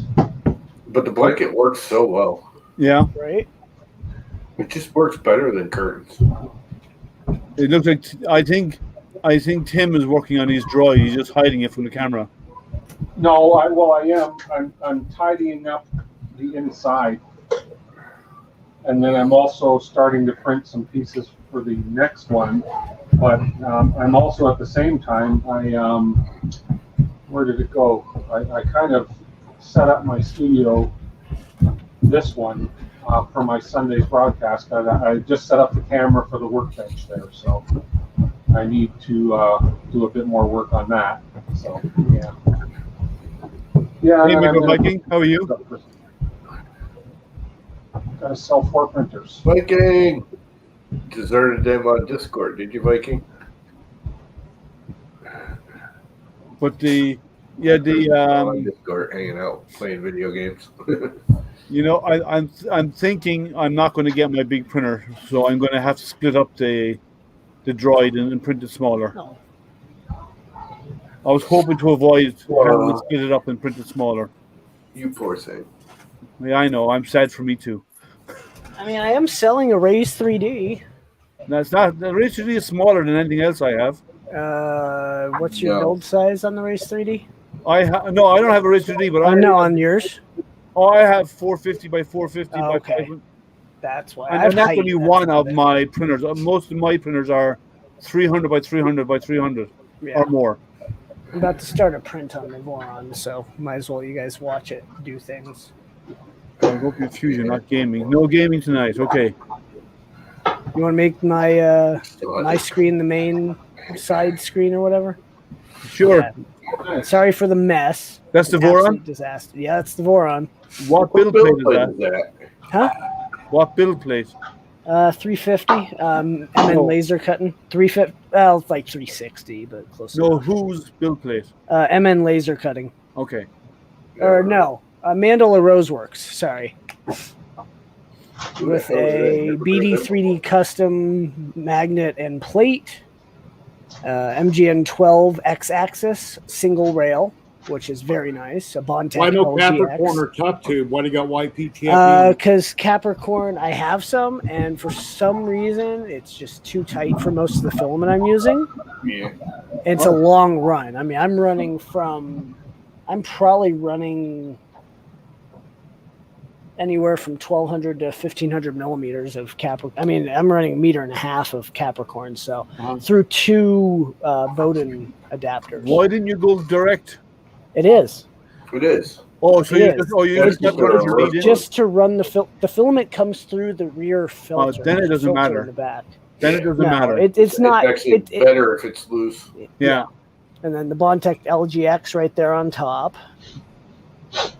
In fact, I know a lot of guys that are going with reverse 3 coded. If millimeter you're a direct tube right, that's reverse for coded. it. Yeah, this is a reverse Bowden. I didn't okay. need anything fancy. So then it doesn't matter. Nope. This is the green Ziltech ABS that I won off Jerry's stream. Surprisingly won. I have no idea how the hell I did that. Didn't you win a spool of mine too? Yeah, I want the white. I'm actually using that on another printer right now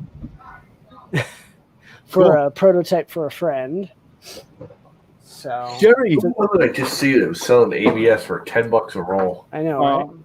Right? Jerry, I have a question for you. Sure. Haven't you passed your 2,500 subscribers? No, I thought you did. I'm like 2330 or something. Oh, I'll be there in probably another 6 months. It takes them forever to get there. Guys, if you haven't already subscribed to Jerry's channel, please do so. 3D printing and painting, or his on YouTube, because he's doing a giveaway when he reaches 2,500 subscribers. 2,500, yeah. Lots of giveaways, lots of goodies. So spread the word, guys. Get the word out there. That's for people to subscribe to Jerry. Oh. So good thing with ABS is I can print really quick. I'm running 200 millimeters a second requested infill. Look at the rest of my settings. First line. 140, 120, 70. First layer at 50. With up to for printing up to 3,500 millimeters a second acceleration running input shaper. So this thing, once it gets going, just hauls ass. Are you doing a skirt? Yeah. No skirt. This is the outer part of the print. Let me turn the light off. It'll actually. What color is it? Green? Yep. See if it shows better with the light off. Give it a sec. A little delay between the there. That's a little better. Maybe not. I don't know. Kind of blows itself out. Well, yeah. It'll after a layer or two, you'll see it better. Yeah. I mean, 50 millimeters a second first layer requested is pretty damn awesome. For PLA, I will do that, but for PNG, I wouldn't. This is ABS. ABS flows well, so I don't print ABS. Yeah. Was this more on a kit, or did you source all your this parts? I sourced everything myself. And printed and whatever, okay. Printed everything. It's a 350 by 350 by 500. Cool. So it's an overbuild. The verticals are 40/40 instead of 20/20. Cool. So it's a big, stiff, heavy this thing probably weighs 80 pounds the way it's set up. It's a heavy bastard, but it's the quietest printer.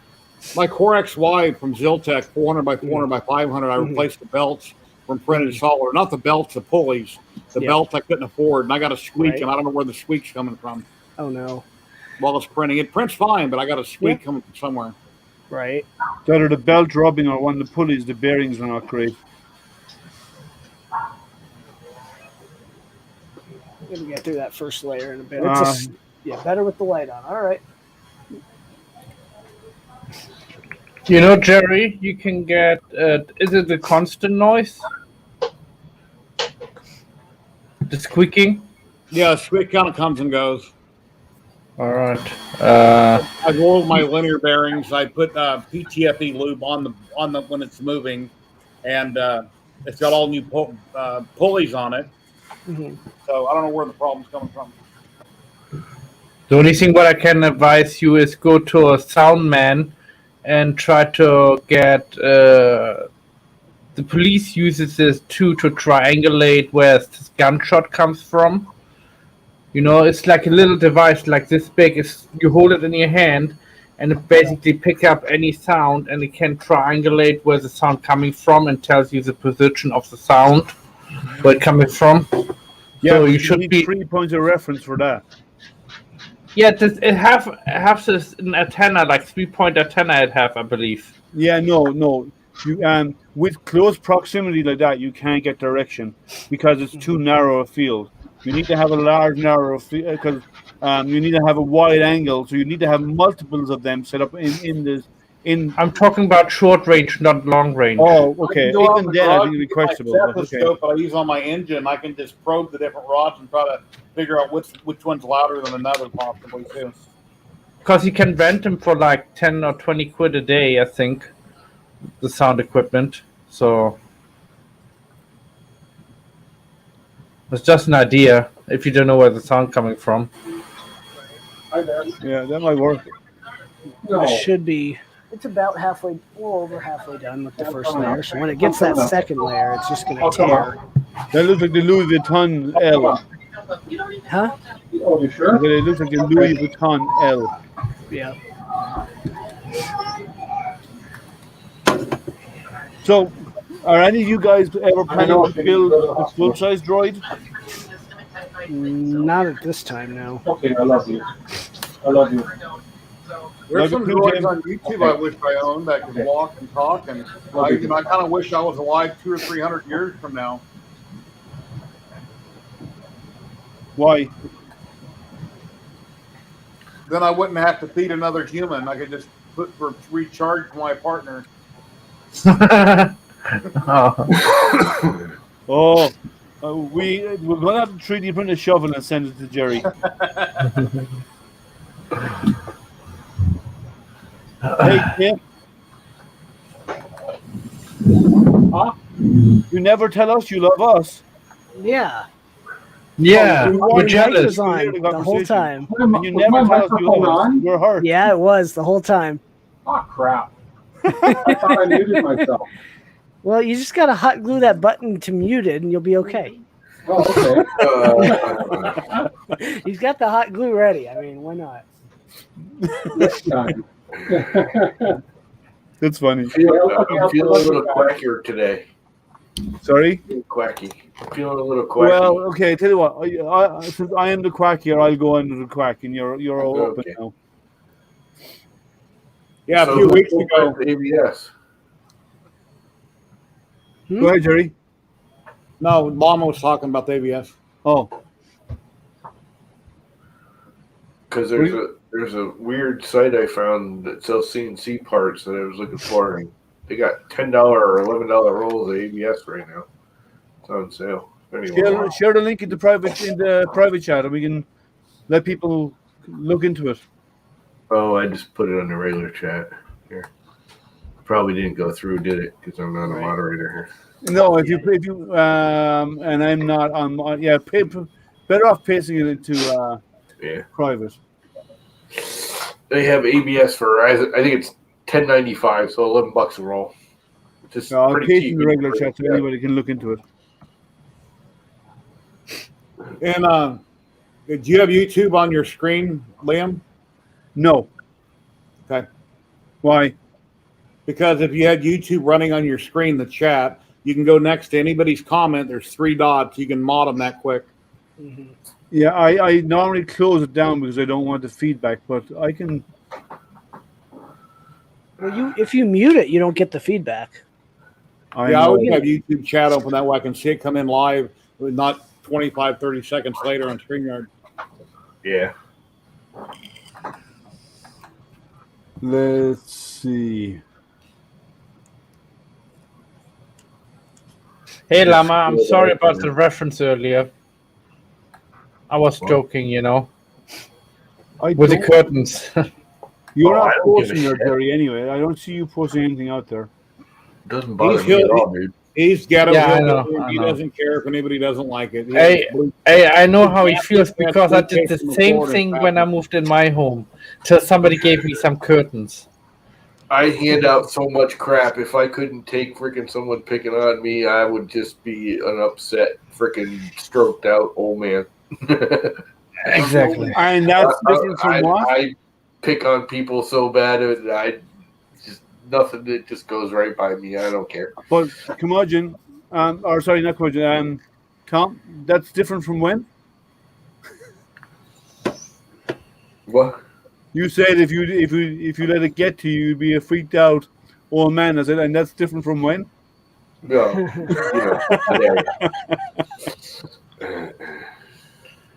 Lama, you seen some of my monster cans? What I did? monster cans? Yeah. Yeah, Oh, I think I did. Didn't you post them on Facebook or Twitter or something? yeah. I think I did see Facebook. some. They are cool. You want one? I sent you one over if you like. Dude, it costs you like $1 million to ship You it here. print it. You meant the No, file. no. STL file Oh, for you to print out. maybe. Right, now I don't we're know. into- I was thinking about that the other day because I'm part of the whole Lithophane group there. I think that's actually where I saw it, and you posted the Lithophane group Yeah. on Facebook. Anyway, I was looking at it, and I don't have any white filament. I'm all out of white filament. Well, it's not like an STL goes bad on you. Make No, him unless one you of lose his it. I don't. Yeah. Make him one of his llama juice or llama loops or something on the can. Yeah, give me. box. Yeah, give me your logo and put one side mango, whatever you want, monster on it, and on the other side your logo. Jerry, shows the print. Jerry's printing naked No, girls. there's nothing Go with seen. dolls. It's not lewd. What? This one? No, I didn't mean that. I mean, Lamas, like I'm saying, there's nothing lewd on the STL of Angelina. Oh no, it's just curves. There's nothing obscene about it. Yeah, and it'll be fantastic print when it's finished. Jerry's painting with dolls.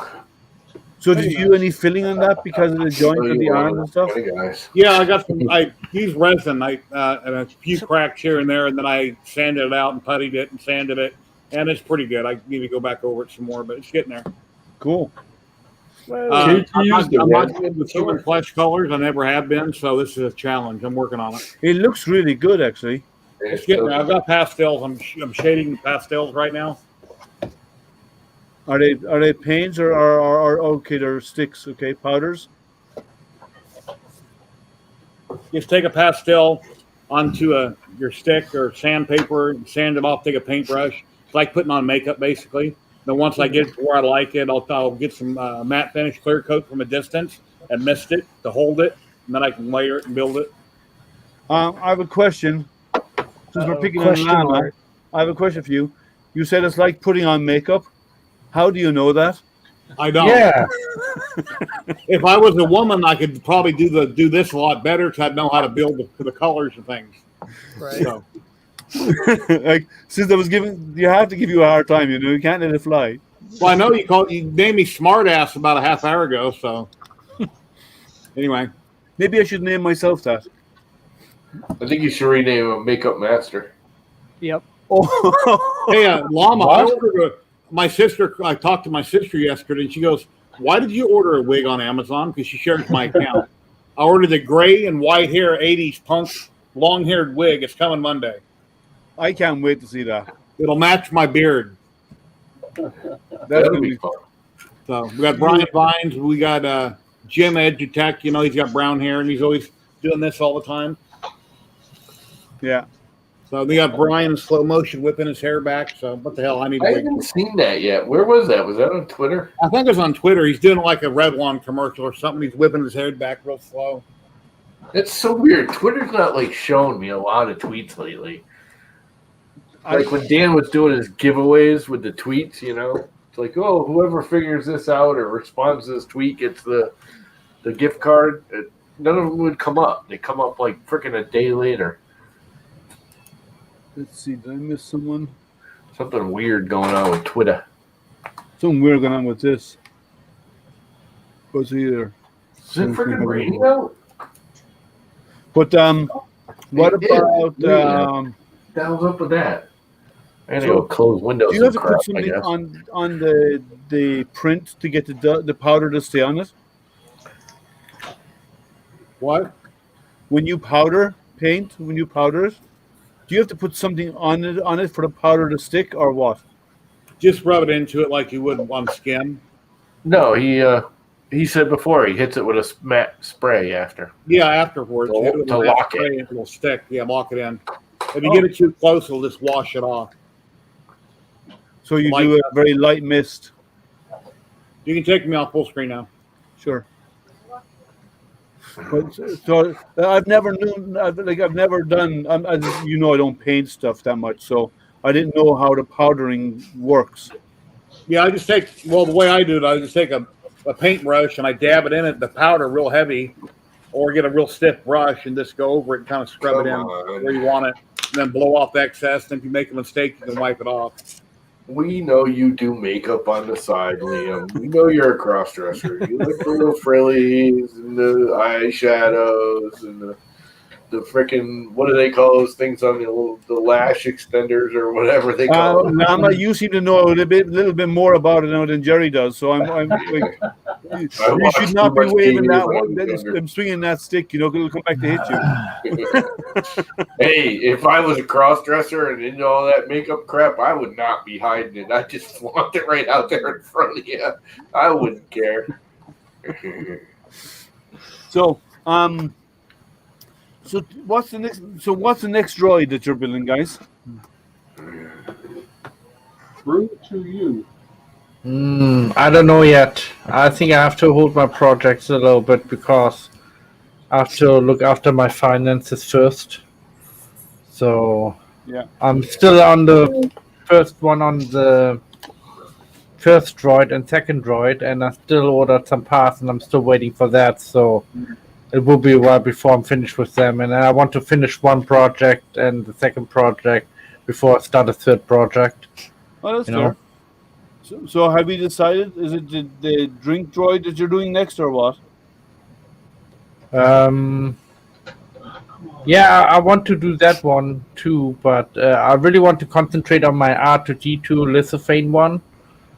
So that's the whole design from scratch, that is. Yeah, I know, and I'm still looking for people who can help me design it, and yeah. What do you want designed? He's thinking about doing a design of a full-size R2D2, but make it made up of lithophanes. So when you light it up on the inside, the image shows through it. That would be cool. That would be cool. How would we? Yeah, but it's a very complex because you have to build a frame that the lithophanes sit into. You know. And they need to be exchangeable because I want to be doing like advertising and then running them around town, etc. And also I need to talk to Sam about that, what I exactly need for it. I need a speed controller. I need to go to the checkup for the robot here in the UK. So I have legal right to actually use it on the road. Well, you have to build it first. And then safety reason, you know. Yeah, we don't have to do that here. There's so many steps I have to think about, and so, but better to think now and think ahead in time. And I want to start that project in around about a year and a half, maybe 2 years time. So, and the process I want to do of designing it in a year's time. So, well, you'll need to start learning CAD. Yeah, I'm learning already quite a bit CAD. So I'm using, hold on a second. It's a free program. It's called Designer Spark Mechanic. I know it, yeah. You're using Designer Spark? Yeah. How can you Private afford chat, that? Liam. Okay, I'm checking it out. It's free program. Oh, I was thinking of Siemens. That's what I was thinking of. I'm not sure what you're referring to, which one you're referring to. Okay. Can All right, guys, I'm going to actually hop out. Okay, Justin. You guys Take care, Justin. have a good one. You too. And See ya. we'll see you when we see you. I don't think I'll be able to be on for a while. My new schedule's 9 to 6 my time, so I'm not going to be on as much. Oh, Okay. all right. Well, as long as you're miss you. staying busy, but you Yep. know, if you find anything in that other place, let me know. Yep, will do. I'm happy to put your name in. Sounds good. Appreciate it. All right. Camera. I'll just ping another comment. See you guys. See you, Justin.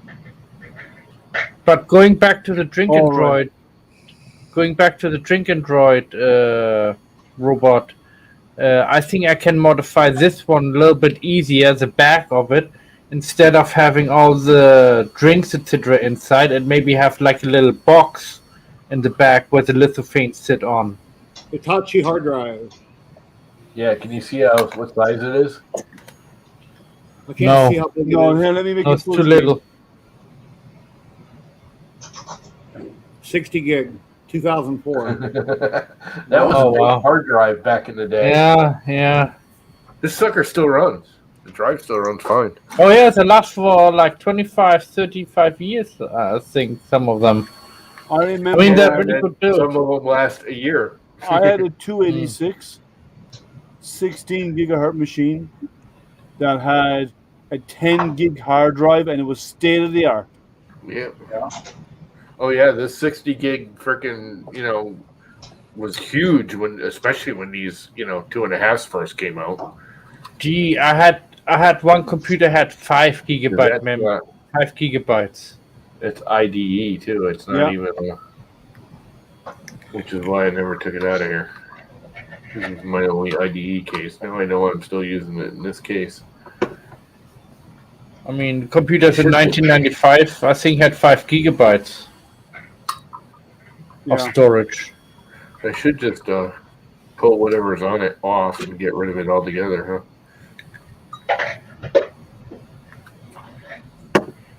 I would recycle it. Thanks for You know. letting me, I didn't see Or that. if you need it for some other project, what you may have, what needs a small amount of storage. You mean like all of these? You can do a lot. Just build robots. Jerry, can you do me a favor? Can you just send a message in chat and not on YouTube? Send a message. Just say hi or whatever on the YouTube chat.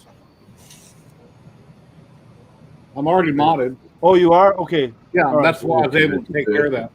Yeah. No, I wasn't asking you to do it. I was just letting you know I'd already done it. Well, okay. It was done in here as well. Okay. Because it wasn't showing up in here, so I did it in here as well. Okay, yeah, I seen them come through on your side on StreamYard, and I said, well, this needs to stop happening. Yeah. It's another 1 terabyte. I got 2 1 terabyte drives here. Hey, that's not bad. Let's see what have you. Did I ever rated these things? I wondered how hard it would be to frickin' plug them together and make a raid out of it. You need 3 or more for a raid. No, on an Unless Apple you're you doing a don't. mirror set. No, on an Apple you don't. Well, you can do a stripe set, which has no redundancy, and if anything goes wrong, you lose data off both of them. Yeah, You but can do a mirror set, which is one the backup of the other, right, I know.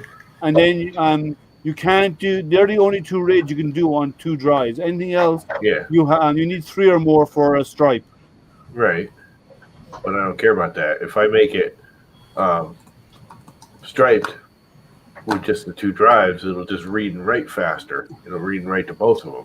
Yeah, you lose them, but I have one now I call my drag and drop backup, Yeah.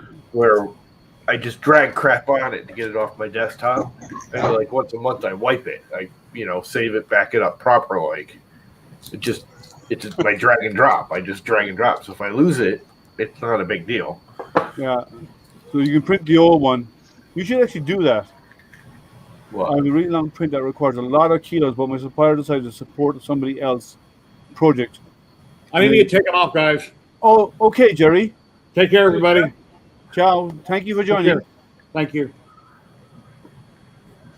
I have a really long print that requires a lot of kilos, but my supplier. Oh, okay. Hey, Marcus. How are you? Hey, Marcus. Ethan's dad. That can Oh, also solve the proxy. Lama, don't forget to send me your logo if you want an STL file, any one you want, and I'll custom make one for you to print. Sure. Uh, I got you on Twitter or Facebook or something, don't I don't think on Facebook. yeah. Not on Just one thing, Facebook. guys. I want to say one thing, You're guys. not on Facebook. We like to You keep are our on content Facebook. You do. clean and respectful. And I'm not talking about the guys here on screen because most of the time they behave themselves. Most of the time, except Tom, of course. But we like to treat Come on, it Jerry. There you friendly and please do not put anything abusive or anything not kind in the conversation, because if they do, you'll be put on timeout first time, and after that you're out of here, right? So please be nice. It doesn't hurt to be nice, okay? It costs you nothing. Okay? What the hell am I doing Keep here? it civil. Nice. I'm anything but nice. Marcus, what are you up to? Not much. Sorry, Miss Jerry. I saw him, but by the time I connected, I guess he left. Yeah, he popped out. But I need to unload some hard drives. So anybody want some hard drives? Nothing else, nothing new happening? Well, my brother flew home yesterday. Oh, okay. So I'm back to work, and just saw you online, so I figured I'd hang up. Cool. Oh, someone's showing off the droid. You have to show, Tim. Okay, let me get the remote. I'm officially done. I'm not going to paint. I am officially done. Cool. You're not done until you paint. I'm sorry, it doesn't fly that way. Yeah, you need to put some flames on it to make it go faster.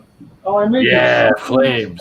You need to put red stripes in it for good flames on the shoulders. Yeah, put some flames on the wings. Needs flames. Let's see if it works. I guess I got to turn the battery power on first. That would help. I need to drill a hole in the bottom and put a switch on the bottom. It needs to look like a hot rod, you know what I mean? Don't put it in the bottom, put it at an angle inside there, because if you put it on the bottom,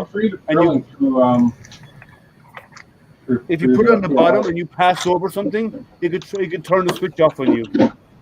Look, the lights even work. Very cool.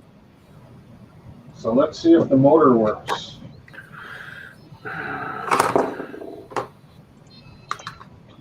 Okay, let's pick it up so I don't run it off my desk.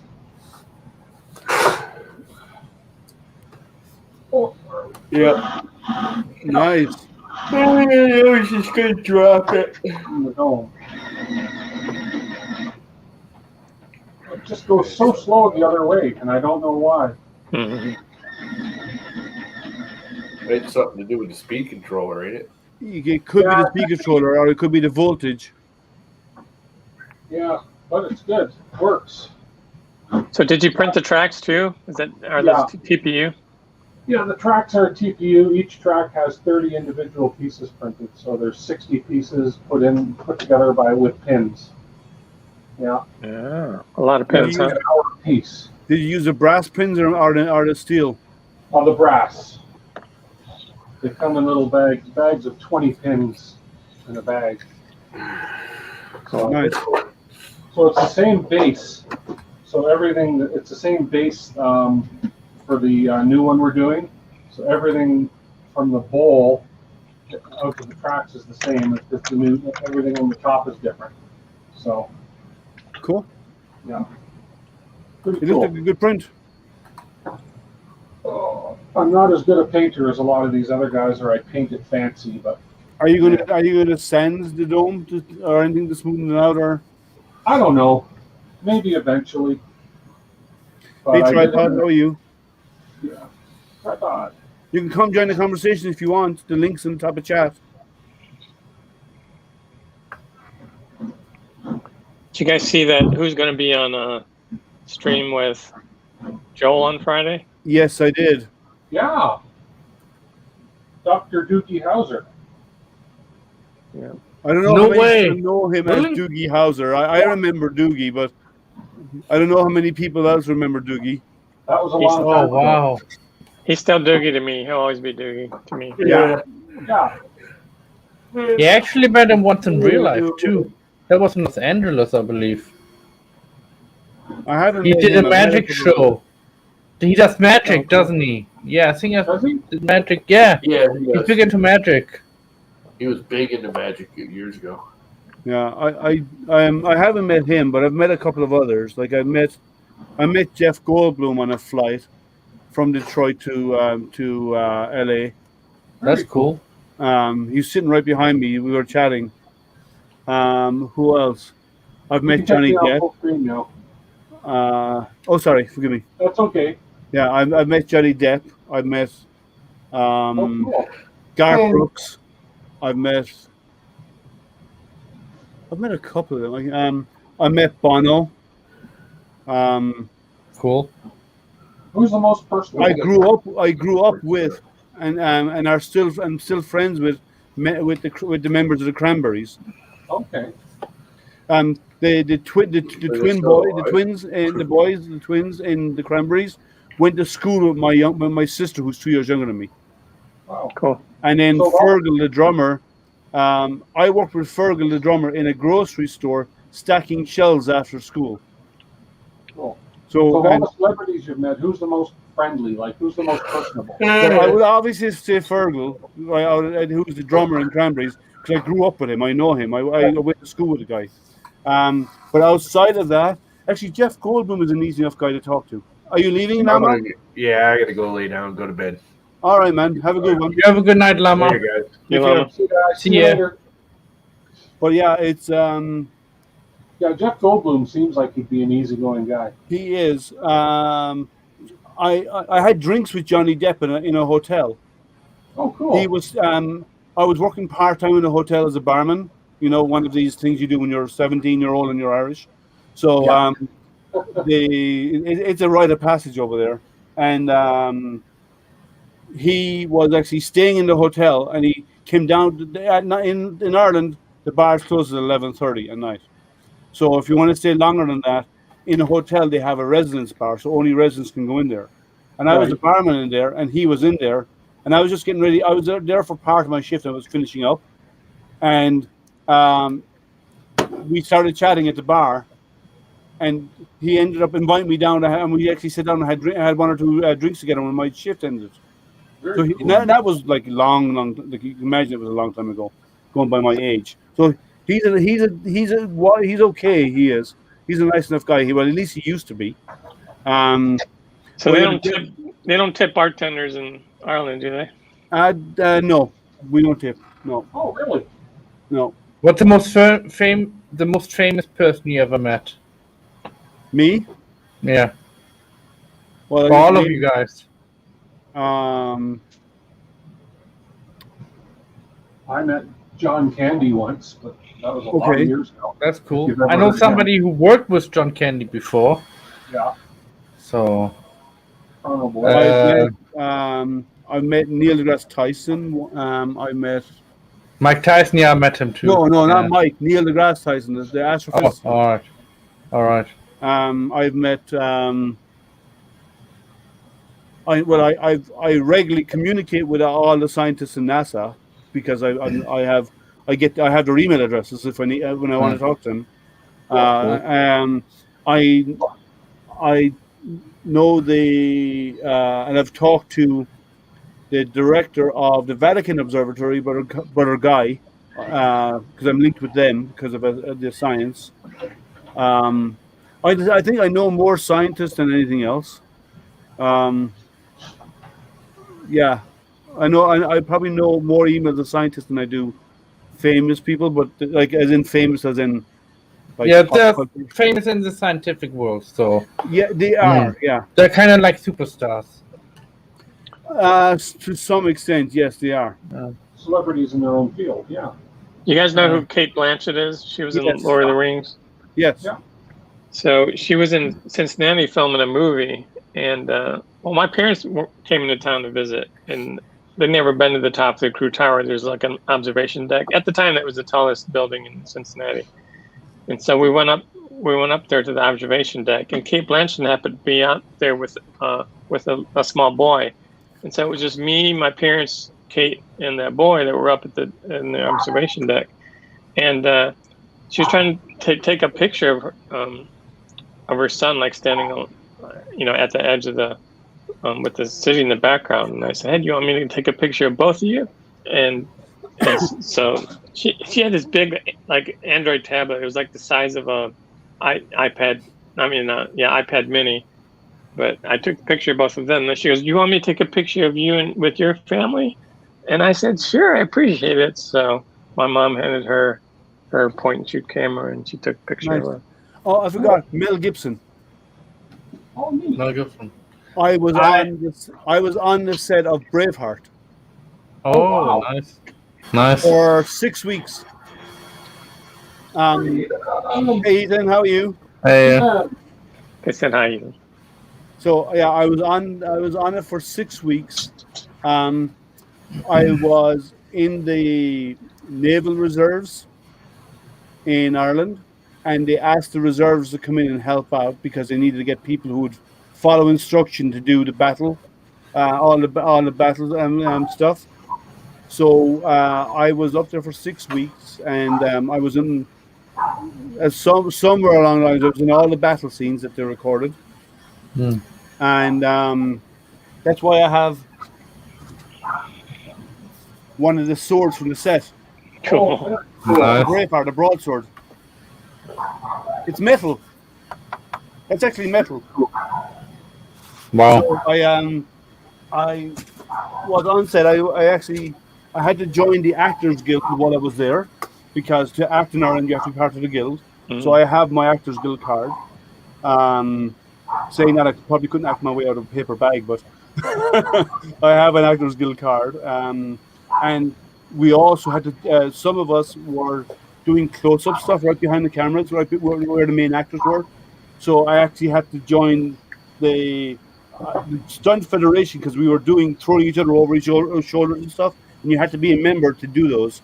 So I have a card as well for the stunt federation, which is kind of interesting. Their logo is it's a person with flames coming out of it on them going through a doorway, and it says absolutely no fear, not even a little bit. That's their logo. It's kind of cool. So I had to join those to do that over there under the Irish law. I had to be a member of that. So if we watched the movie, we would see you in some I of the have frames. never found myself. He's I know one of the that I am people who during lift certain up the scenes, kilt and but show the you butt. must remember the way it works is the main actors have us very specific places they have to be. Some of the guys behind us are shifted around somewhat, and they shoot the same scene 5 or 10 times, and they pick the scenes. They could pick 5 frames from this and 2 frames from this, and so they do so many scenes. Like I looked through watch the movie.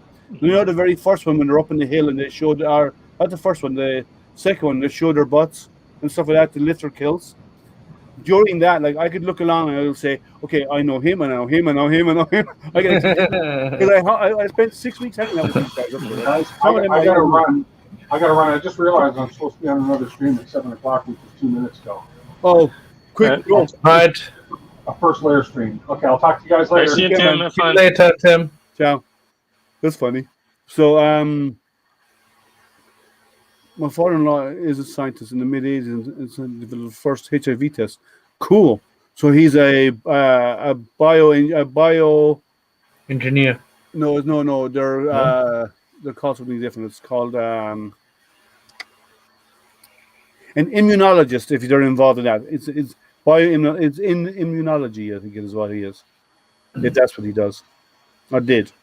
The most famous persons I ever met was in the year 2000 was Barack Obama.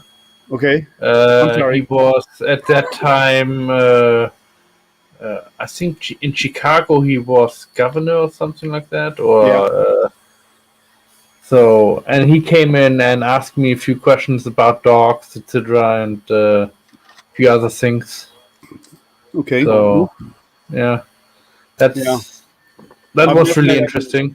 Presidential people. I don't see presidents are there for a job. The actors are different. I think they senator. That's what he was a senator. Yeah, exactly. Senator was it? So exactly. It's that was so long time ago. I didn't remember. That's a cool title to have.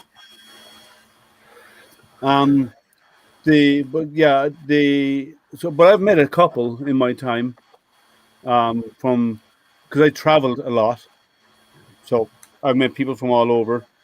Oh yeah, me too.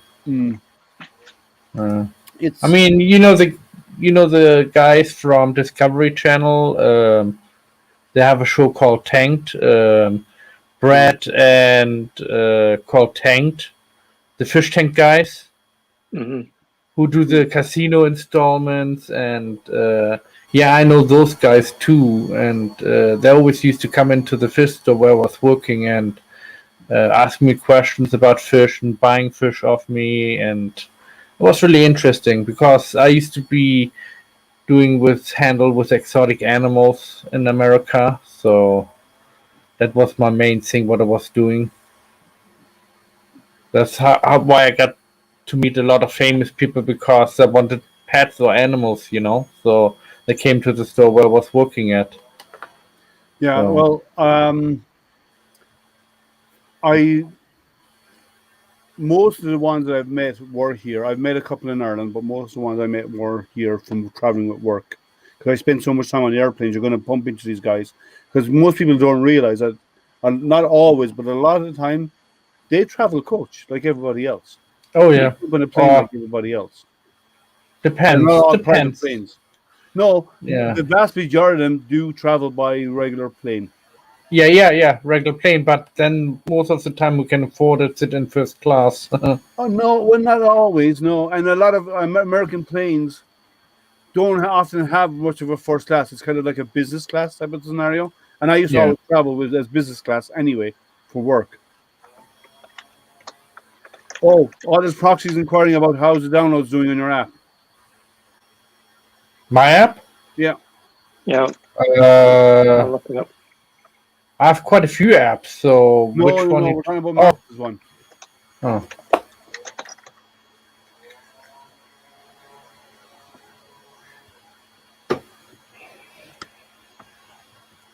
Yeah, don't like the reports are hard to figure out on this thing, but when I get the number, I'll put it in chat. Awesome, cool.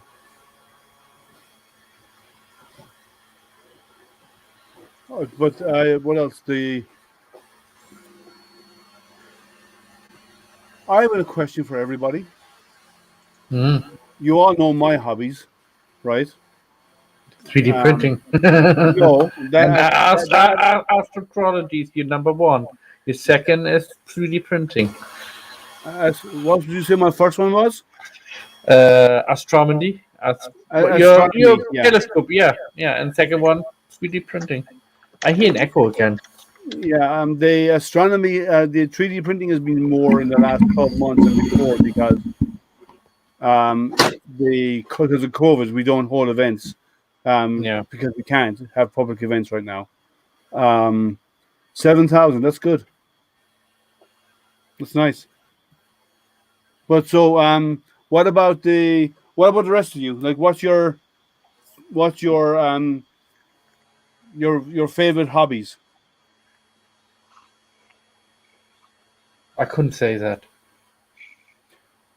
Your girlfriend's not included. So, what's your favorite hobby? My girlfriend is not a hobby. You're lucky you did that because you get slapped in the head if you didn't. No. She's awesome person and really amazing. She must be. She puts up with you. I know. Especially with me doing all of this and she's really patient with me. So Marcus, what's yours? That. Well, if we talked about number of hours, well, I'm a huge film buff, and back before I had kids, I used to be a weekend filmmaker. I was involved in the local independent filmmaking scene, and but then there's so much good TV nowadays that I watch as many TV series as I probably more than I do movies. The writing on some of these shows nowadays is just is amazing, and so I just consume so much of it because I'm a big fan. But after that would definitely be making, 3D printing included. I enjoy making stuff. Yeah, cool. And yours, Matt? Pardon me? Sorry, I lost track. I was reading something. Hobbies? My hobbies. Well, 3D printing is my number one hobby, of course. And no, actually, my dogs are. My dogs are my hobby because I love them and I like, play with them, etc. And I just cool, Travis. Yeah, and nice. Hobby is secondary is 3D printing, but family always comes first to me. Yeah. But that's No. not a hobby, you know. Yeah, I don't That's include. life. I'm the same. I don't include my family as part of that. But outside of that, I would say this year it has been mostly printing because because astronomy has kind of been not really happening for public events, and I used to do an awful lot of public events, and it hasn't happened in the last 12 months or so. So normally it'd be astronomy, and then 3D printing. And the thing is, 3D printing is a strange one because I can do 3D printing while I'm working. My printers can be going, right? And then when I finish my job, if there's something I have to put together or whatever, I'll attend to it then, or during when I do have my lunch or grab a cup of coffee, I'll pop something off the bed and click go again for the next one if I need to, right? But mostly astronomy and science, everybody knows I'm a nerd, right? Just look at my background. You can tell I'm a nerd, right? And I'm happy to say I'm a nerd. But and I like learning new science. I would also include that as a hobby because I like to learn something that I've never learned before. Like if a new paper comes out on something, I'll read it. And like a new scientific paper, I'll read the scientific papers if I can. We're going looking again. Okay. What else is there? Well, Liam, let me ask a question. Do you subscribe to like Popular Science or Popular Mechanics or any of that? No. I actually look for the scientific papers themselves. I don't subscribe to magazines or I don't have TV, classical TV at home. We don't receive over-the-air signal. I don't have cable TV. Anything we want to watch here, we stream. And I do spend a lot of time, like I watch a little bit of TV, and mostly I watch TV late in the evening before I sleep. I normally don't watch TV at any other time. And when I like to watch, if I am watching something that's not on a show, it would be I like sci-fi stuff. I like the new series on Netflix, Shadow and Bone. That's strange enough to have me interested because of the aspects of it, because of powers involved and stuff.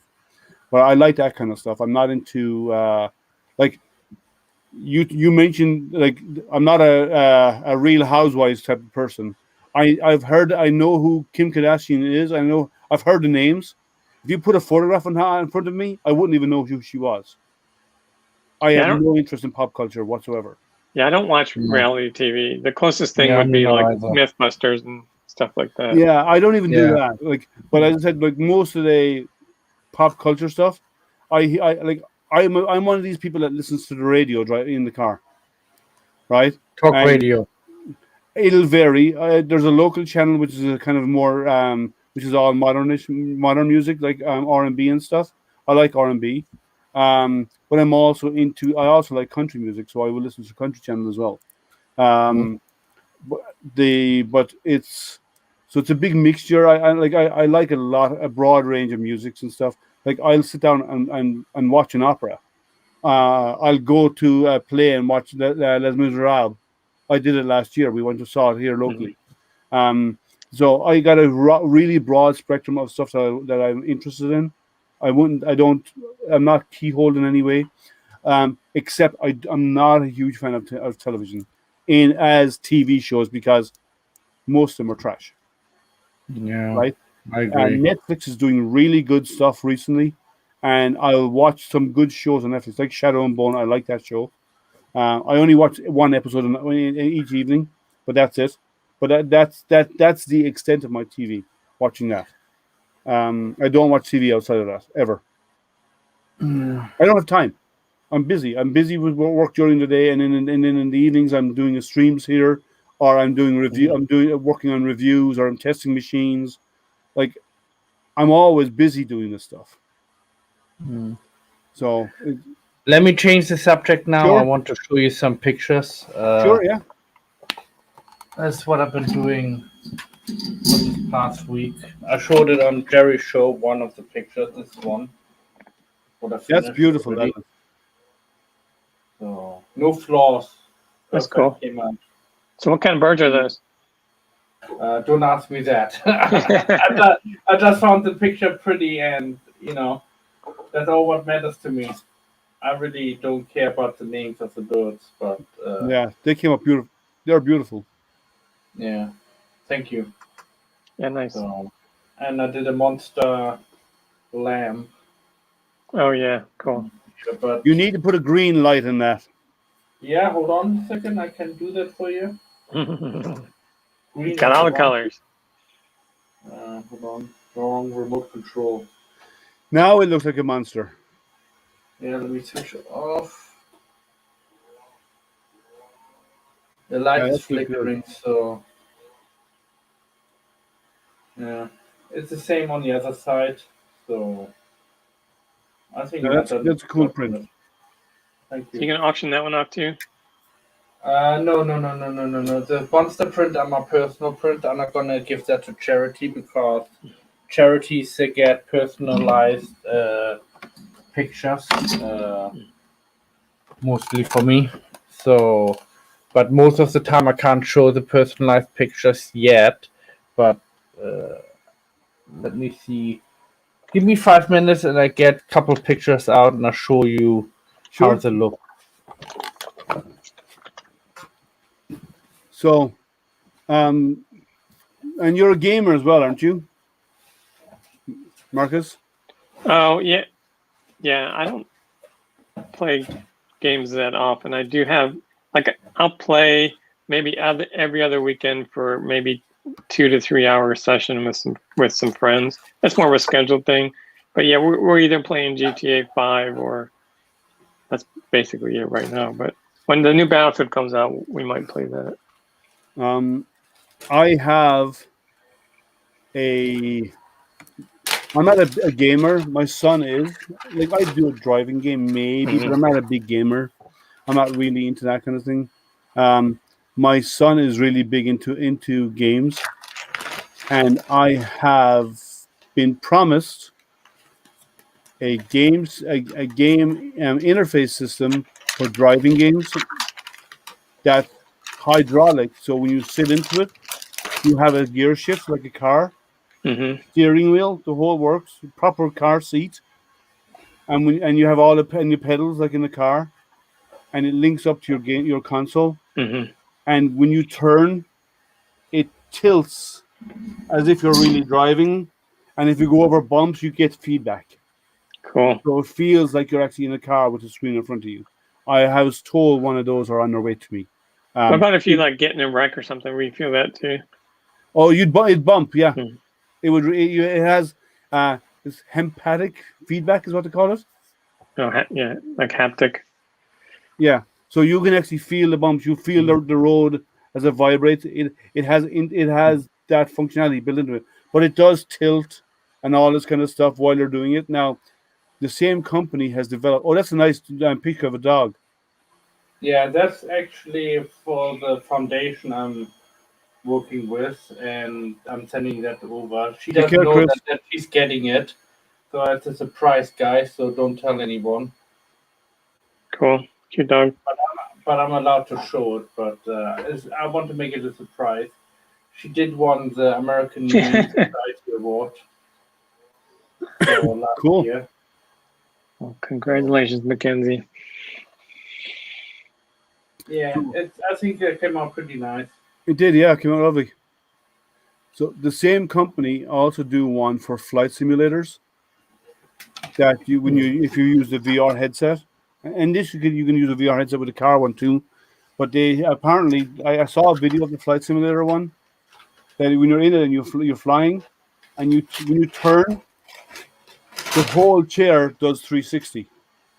You're seated and you're suspended above the ground, above the floor, and you have banking into your turns, but you can actually do a 360 and it will flip you upside down. Let's go. You harness yourself in like you do in a plane, with the cross brace, and it will actually flip you upside down inside of it. Yeah, we're not too far away from the Wright-Patterson Air Force Museum, it's probably not called that.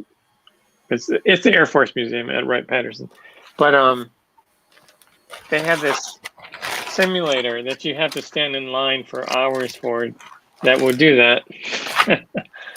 And we've Yeah. never done it because we never wanted to stand in line that long. Well, they're coming to the home now, Yeah, that's very cool. and I'm going to be getting. I won't get the. I don't think I'm going to flight one, but the other because that's still in testing. But it sounds like the car one. It's 400 pounds weight. That's nice. So it's sturdy. It's strong. It's not going anywhere fast. So I'm assuming the wheel has force feedback too. I believe so.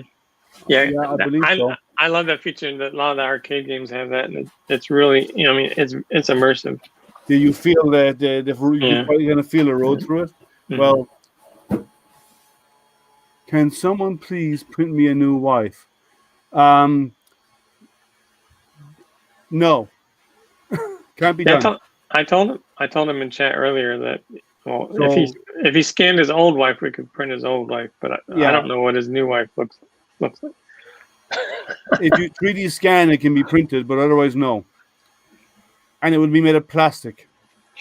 So the answer is maybe a model of it, of her, yes. But you could love her just as much. Sorry? Said you could love her just as much. That's his decision. I will not judge him based on that. Right. Yeah, that's what I'm trying to say. Yeah. Is it possible to do a 3D print of a person out of plastic? Yes, it is. You have to scan them in first, and yes, you can. Yeah, if you have an iPhone iPhone 10 or newer, check out. I'll put it in chat. Yeah. EM3D. Yeah, there's an EM3D, and it's an app that will go on the iPhone 10 or higher, and you can actually use it to scan a person into your phone, and then that will create an STL file, which you can then print on your 3D printer. It's a cool app. Do you have any demos of it there? Oh, yeah, I can grab one. I'll be right back. So Marcus is the creator of that app,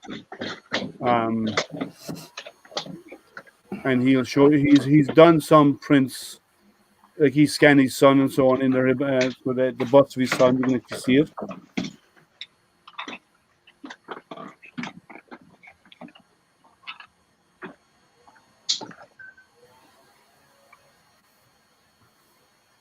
That's a quarter scale. You think it'd be bigger at a quarter scale? 1 second. Ziad, you were asked to keep the content clean. If you can't do that, you will be removed from the group. You're being put on timeout.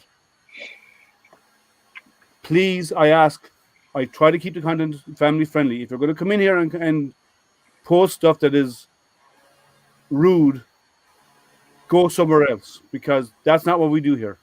No, please. We're about being family friendly. If you can't adhere to that, you can leave. I'm not having that in this group.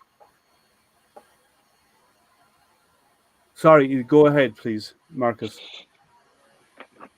So that's Ethan, and that's Ethan's brother. Did you share? I didn't see it sharing on the screen. Okay. Sorry, I was over doing something else because. I just held it up to my camera. I didn't share anything. Yeah, put up again so we can see it up close. Let me make you large screen. So Yeah, that's in the app, and it creates an STL file where you can print that. And that's Ethan's brother. So it's to scale. So like that's how much bigger he is compared to him. Yeah. Yeah, well, but it happens, and I don't tolerate that behavior. So, but thank you. We try and keep everything. Yeah, he's got the app there. He can show it to you on his screen. But and then I can show you. So when my brother was in town, we just scanned him because my dad. I sent my dad. I won't say anything further. I sent my dad basically the exact same thing as copies of these for his birthday, and he said he needs the rest of the family. So when my brother was visiting, we grabbed a scan of him, and Cool. you can see that turned out pretty good. Did yeah. Yeah, I like that. I just have to get an iPhone now. I mean, I'm waiting for my contract to end, and actually, my contract ended now, I think. I have to see how much a new iPhone is. So I can get it on iPhone 10 or 10 or 11? higher. Mhm. 10 or higher. Yeah. Okay. Yeah. And you're better off then. There's a 3D printed adapter for a mirror, and you will need that adapter if you're going to scan somebody else because it makes life easier. Yeah, so for scanning my brother, I actually used the new feature which I leaked, which intentionally, but you can use a second iOS device. That version will be released here probably in the next couple of weeks. So you can use a second device as a screen, so you don't need a mirror anymore. You just have the phones back to back. I just rubber banded them together, and then it's much easier to use than a Question mirror. here for you. Oh, yeah. As long as you hold still. I'll actually show you. I also scanned my brother's fiance, which I can show you, and she has long hair, and so.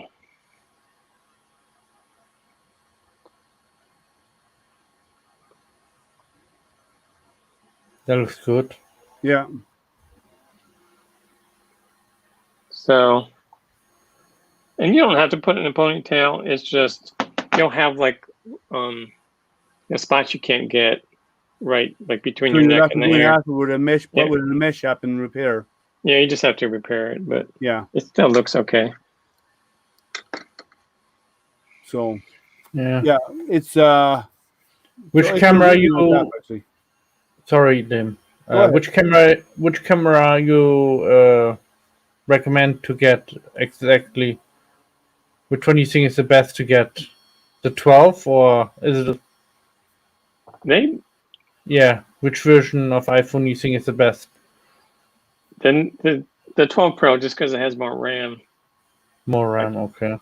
But they all operate about the same. But if you get the newer one, you're going to be able to do slightly larger scans, just because it has more RAM. Yeah, it's a really nice app actually. It's tell the story of how it came about.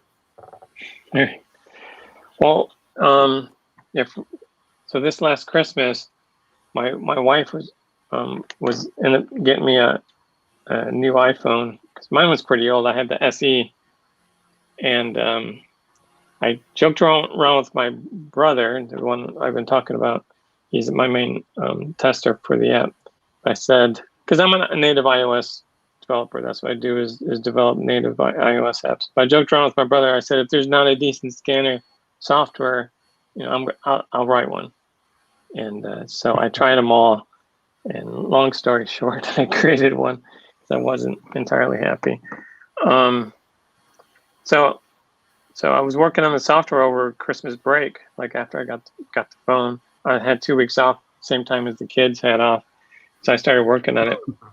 And at first, I was going to just make it free, just to promote my son Ethan's YouTube channel. He's a maker, and he has a maker YouTube channel. But then I was chatting with I don't know if you guys in particular were there, but some folks from the 3D printing community just hanging out like we do here, and mentioned it, and they said, no, you should charge money for that. And so I ran it by Ethan, and he was totally behind it. I said, we could possibly earn some money to buy new 3D printers and new making stuff. He's really big into hydroponics. So he has a couple hydroponic systems, and he's always wanting to add on and buy stuff. So he was all behind, trying to actually make money from that. Cool. And so we worked with the community to come up with prices, and I'm actually charging less than what the agreed upon price was, but it's in the ballpark that we came up together. So community has been a big help, and very supportive. Well, that's the cool thing about the maker community, and if anyone can offer assistance, everybody chimes in, right? Right.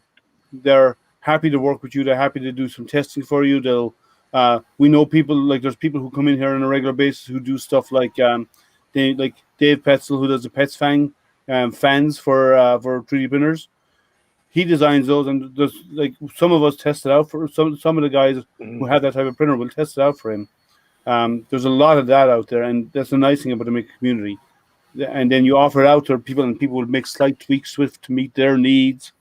That's why open source is good. Not like Marlin itself, as you know, is open source, but not everybody who uses Marlin follows the open source requirements, which are share the information, share your firmware that you created out of Marlin. A lot of people don't openly share that, and they should be. But either way, you can always write your own, because if it's Marlin based, it's Marlin based. You can always create the firmware yourself if you know how to use it. And so there are a lot of things I didn't like about the existing software. A lot of it, like that, probably the most popular one, they have a subscription model, which I didn't like at all. I would I'd like to pay. I thought in my mind one amount and have it unlocked for forever. So my app has that pricing model. I don't do subscriptions.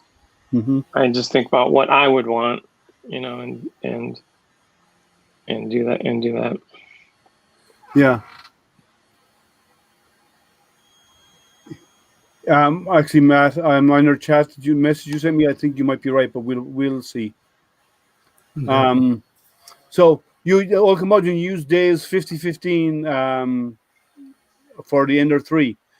You should tell him that. I don't know if you've ever told him that, because he often does. He's been busy recently, but he often does come in and join the streams here. So you should always let Dave know. And as Old Curmudgeon said, guys, hit that like button out there while you're out there, please. Oh yeah, I didn't hit the like button yet.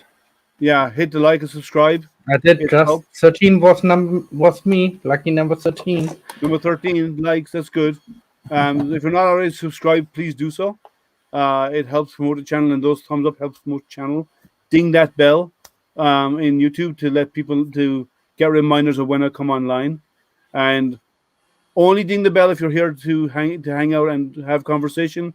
Not if you're here to upset things. If you upset things, you're out of here, right, guys? We don't tolerate that in this channel. Some channels allow people to get away with whatever.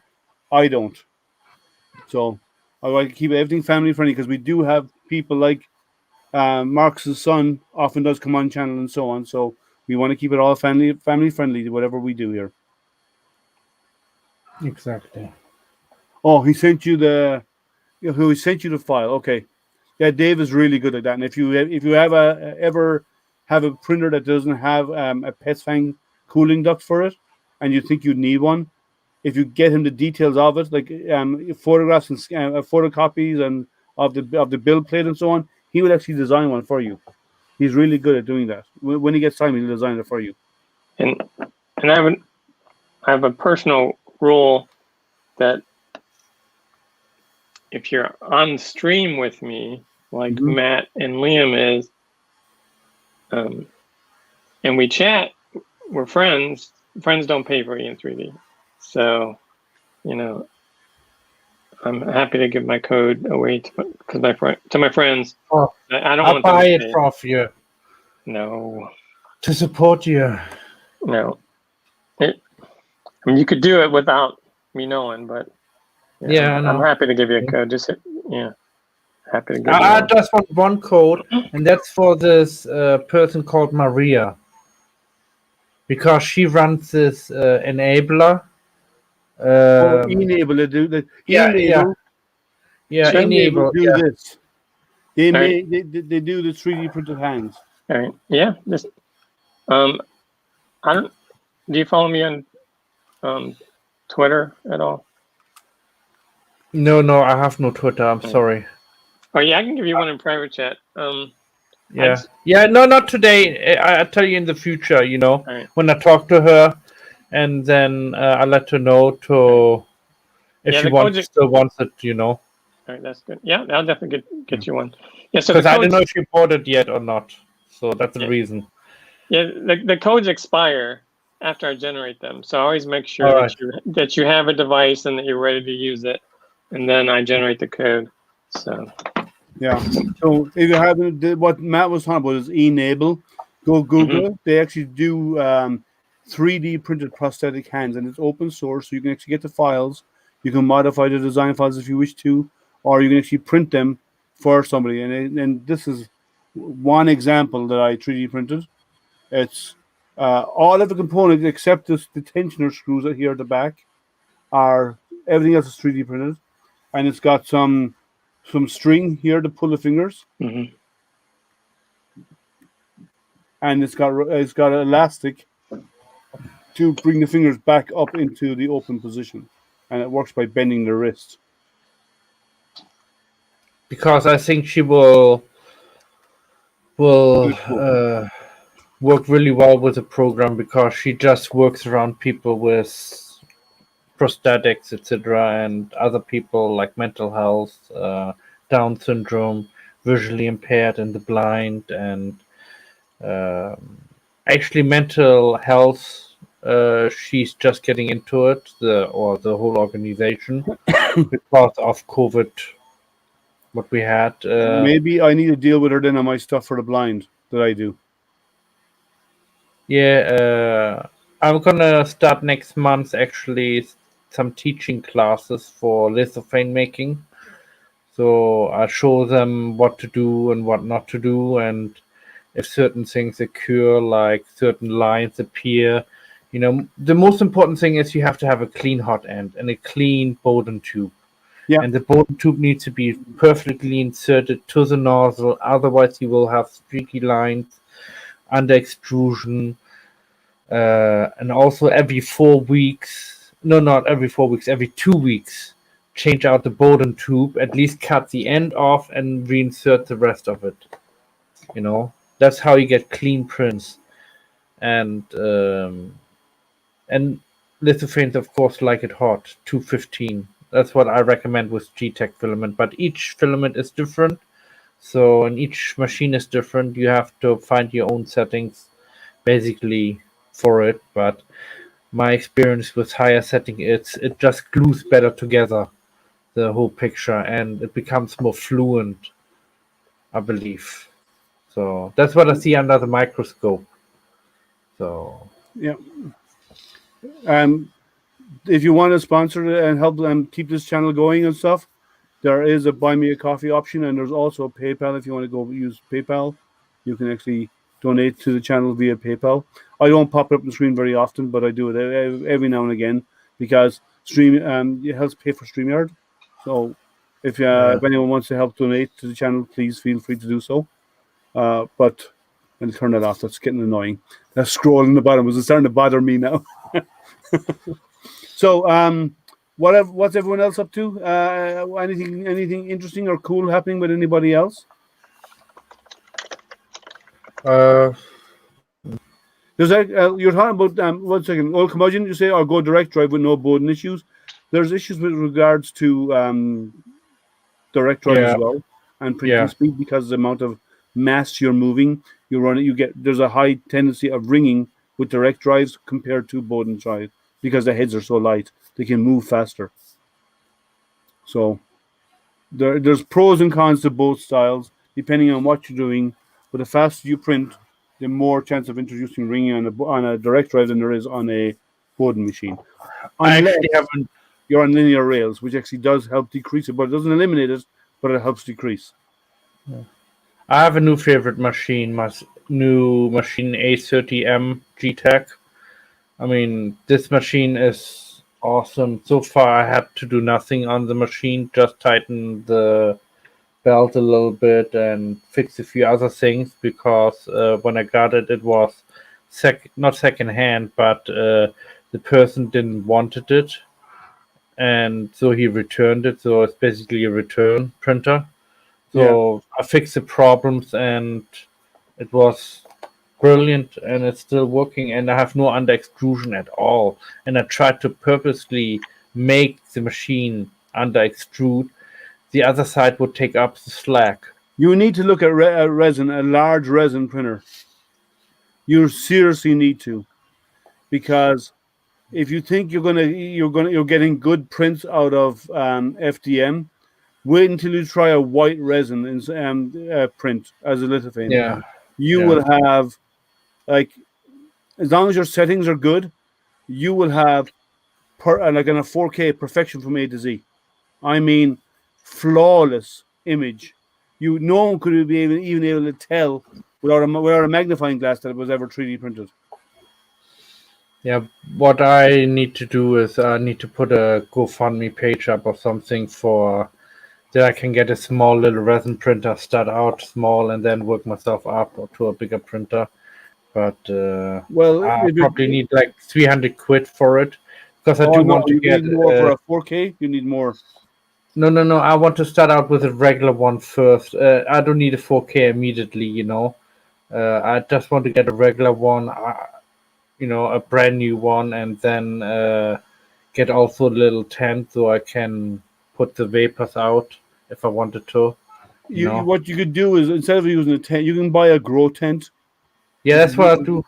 Or you could actually use a box, a cardboard box, and line the inside of it with something just to seal it up, and put a 4-inch extractor fan that goes out the window on the back. I already have a perfect grow tent. I already bought that, and I print in the garage. I don't resin print. But I don't have a garage, so yeah. So I don't resin print during the winter because it's too cold, and I don't print resins in the house.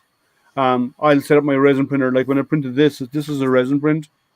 I'll do it in the garage, so I don't care if it gets stinky out there, because when I'm done, I just pop the door open for 10 minutes and the smell is gone, right? But that's what I like. I have a 4K resin that's coming in my way in the next week or two, I believe. I haven't got a shipping number yet, but I'm guessing it's 2 weeks, maybe 3. The main reason I've been trying to get a Saturn is the bed is large enough where you could do a lithophane flat. You know, I really wanted for lithophanes and for busts. Yeah, for the really large printers, hold there for a second. Don't go with that yet. How soon do you want one? Because the new ones are coming out now. Well, I know of one that will be coming out on Kickstarter, so you'll get a really good deal on it soon. Is it Elegoo or someone else? No, it's a new company and it's a 4K. Resin will be happy once you're above 20 degrees, around 20 degrees centigrade, which is about 18-20 degrees centigrade. It likes, that's where its happy point. Slightly above that's okay, because you want a fluid. In cold temperatures it becomes really viscous and it doesn't print so well. So make sure it's that's why I print in the summer only, because I know it's warm enough in my garage and there's no odors, and the temperature is good for the resin to print out there.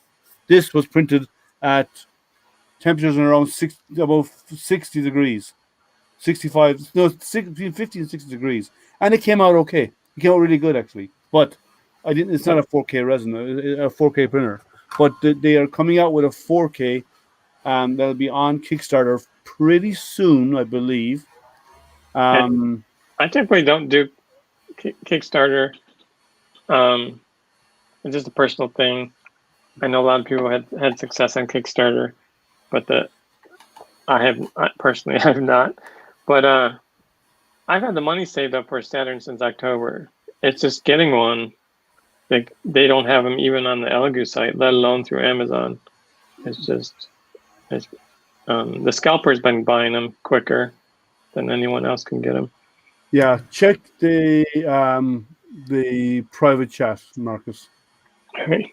I can't say this company out loud because they're not out there yet. I can let friends know, but I can't spread the word about it. I think I heard of them before. Well, no, these are brand new. You've never heard of these guys. These guys are brand new. This is their first machine, and their first machine is going to be a 4K resin. I have to look it up. Oh, he's gone. What? Oh, he hit the wrong button. You hit the wrong button. So you got the name. Yeah, I got it. So they'll be coming. They'll be coming soon. Now, I don't know when it's going to be shipped, but I know that there's one coming to me to review. I haven't got the shipping number yet, but Yeah. it Yeah, is coming, and it's a 4K large 4K resin. Yeah, I was reading in the private chat where Matt deciphered that guy's name, which I didn't figure out that it was a pun, and then I clicked on the wrong button.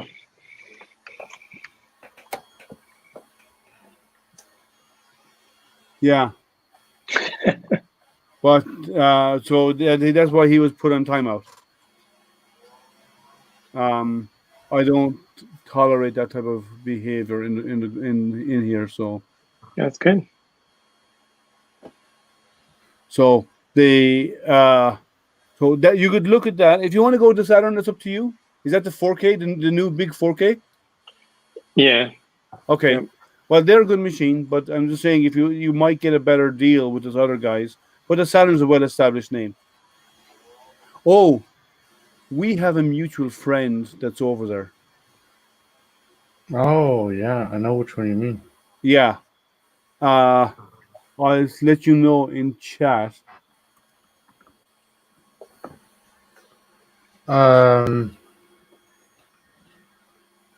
Yeah, I thought about actually getting from that company that my resin printers. You know the person? Yeah. Marcus? I don't think so. Message me on Twitter. All right. Because you have my Twitter. Message me there. Because that person, we have contacts in that company.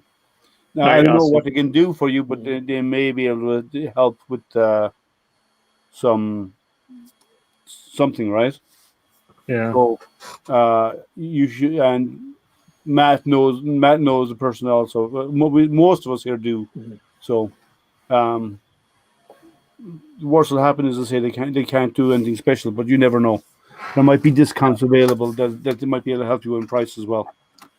I just want to have the cheapest one right now. I mean, the unit what I want cost only 100 quid. Here's plus a question 100 quid for the washing machine. Here's a question for you, Matt. I have a question for you.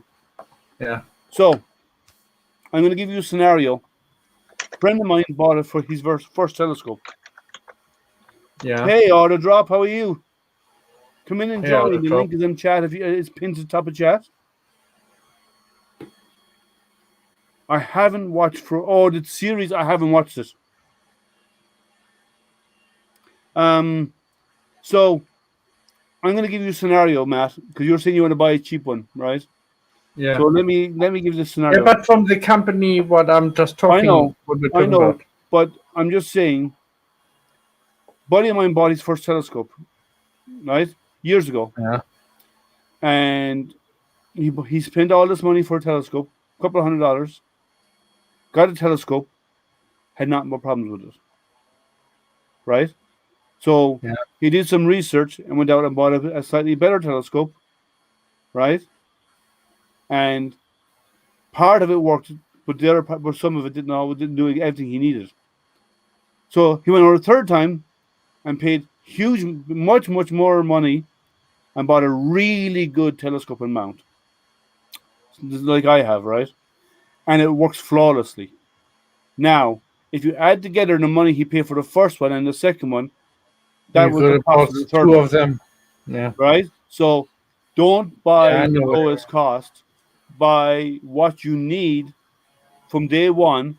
If it means waiting to buy it, it's worth waiting to buy, because you will end up regretting using the money on the old one, because the moment you buy it, it's worth less than what it was, right? So when you sell it, it's worthless. I do thought about for the smaller one, because I can do some. People ask me if I do like Warhammer or Warcraft figurines, etc. You know, the models to move around on chess set and all that. That would be perfect for that. And but if you're going to do it once, do it right, rather than doing it 5 times to get to the right. I agree, but my thinking was I first wanted to, because I have no experience at all with the slicers with that. It's easy. I mean, it is very easy, and you'll have me, you'll have Jerry. There's lots know. of people here who have Thank got you. resin experience who will be more than happy. Especially Jerry. Jerry's got way more resin experience than I do. He'd be more, and he has the same. He has the 4K and a cubic. So Yeah, I know. if you want to know how to do stuff, he's the man that was good that would walk you through it, and he'd know his stuff, right? Because he does it every single day. Yeah. Well, almost anyway. You You have saw now his print today. 4 resin printers you get now, I think. I don't know how many. I've got 2 here, and I pretty much never use them. I use them. I think I've used them about 3 or 4 times ever. Yeah. I'm I mostly mean, FDM. I thought about to get a V box maybe, because the V box, They look like a nice machine. yeah, because they have a refill tank in the back, and because I use anyway only one color, white, then for my lithophanes. Well, you know, only ever use one color in resin printers. Yes, You I can't- know, You but can't change them. Well, not in that way like you normally do with FDM. I agree. I know that. What I'm saying is, if I wanted a different color, I have to change the watt out and then the tank out, but I'm not going to do that. So the tank always going to be filled up, and I'm not going to have that problem like what Jerry won't have. be. You can like pour it out, don't you? You have to. Every Yeah, now and again yeah. you have to clear it out. You Yeah, I can't know. leave it. The resin is sitting there when it's not being used, because resin is a combination of materials, and they settle. And so you have to stir it up. So That's why if you you're have to leaving it shake for a it. You week, know. if you're leaving it for a week, you can leave it in the vat. Just cover it. Yeah. If you're going to be leaving it for a month, better off empty it out, clean the vat, and store it, and then come back and then pour it back in later on. But there is process involved in it, but it's not hard. It's a bit messy, but for what you do for lithophanes, the quality would be outstanding. And for the 3D prints, Marcus, like doing the miniature bust of your family members, quality would be outstanding. Yeah, like Matt said, I bought white resin, assuming that would just be to order or a Saturn. And I knew that I was only going to be making lithophanes and busts, which is white. I'd be using white for both. So that resin is probably going to expire before I get a hold of them. It'll last about a year or more, maybe more than that. Put it in a cold, dark place, I would say. No, it's already dark in the bottle. The bottle is there's no light gets through that bottle. It's just it does separate over time, and it's harder to mix it when it gets to that point. You may not get a good mix, but yeah, you get about a year or so out of a bottle. I would say. Let's see. Your PETG has been on a roll has been on the printer for a week since last print. Well, I wouldn't do that very often with PETG. I would probably dry it first. I would take it off, dry it before printing, because PETG compared to PLA is more hydroscopic. Now, it's not the most hydroscopic. The worst is nylon. Nylon is so bad that coming from the spool, if you had a spool in the dry box, which you need to for nylon, to the printer, traveling maybe 1.5 feet, 2 feet, PETG will absorb, or nylon will absorb water by then, and you'll actually get steam coming out of the nozzle when it's printing nylon. It'll spurt coming out of the nozzle. That's how fast nylon absorbs water. PETG is hydroscopic, but not as bad, nowhere as bad as nylon. Also, TPU loves sucking moisture out of the air, so you have to dry TPU just before you're using it. If it's not dried or if it's not maintained constantly dry, you will get bad stringy with TPU. Yeah, old curmudgeon, I have PETG on my producer right now. It's been on there for a week. I totally didn't mean to leave it on there, but I'm probably gonna have to try it.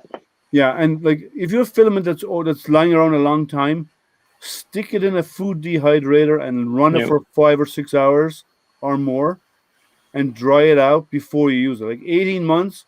I have old spools of filament here. I will admit I have a few that are old, that are saturated, and your filament is bad if you especially with PLA. you get PLA and you get a strand of filament, and you do this and it snaps, you know it's wet. If it breaks like that, if it snaps off, it's wet. If it doesn't take a lot of bending to get it to break, and it just snaps by bending, PLA is damp, guaranteed. You have to dry it. Is PLA the only one that gets brittle from water? PDG doesn't get brittle. Yeah, PLA does. 35% is a lot of moisture. Like, that's still a lot of moisture getting into your filament. So, and it's not like it's the same as the room. It just keeps soaking it in. It doesn't stop until it's completely saturated. But PLA is the easiest one to find out if it's damp, because you just bend it and it'll break off, snap off at the end. Then you definitely know you have to stick it in. You have to dry it out. PDG you can tell by the way it's printing. If you watch the way it's printing, if it's very stringy, it's moisture in the filament. Or if you look really close at your nozzle, if it's really damp material, you will see steam coming off your nozzle, and it won't be one stream of it; it'll be spurts of it every now and again. What's happening is, as the filament's going through the nozzle, the moisture is boiling, vaporizing, and every now and again it'll build up enough pressure and it'll spurt out of the nozzle, and that could even cause bubbles, like spurts of material, and it will cause stringing. So if your PDG is stringier than normal, it's damp.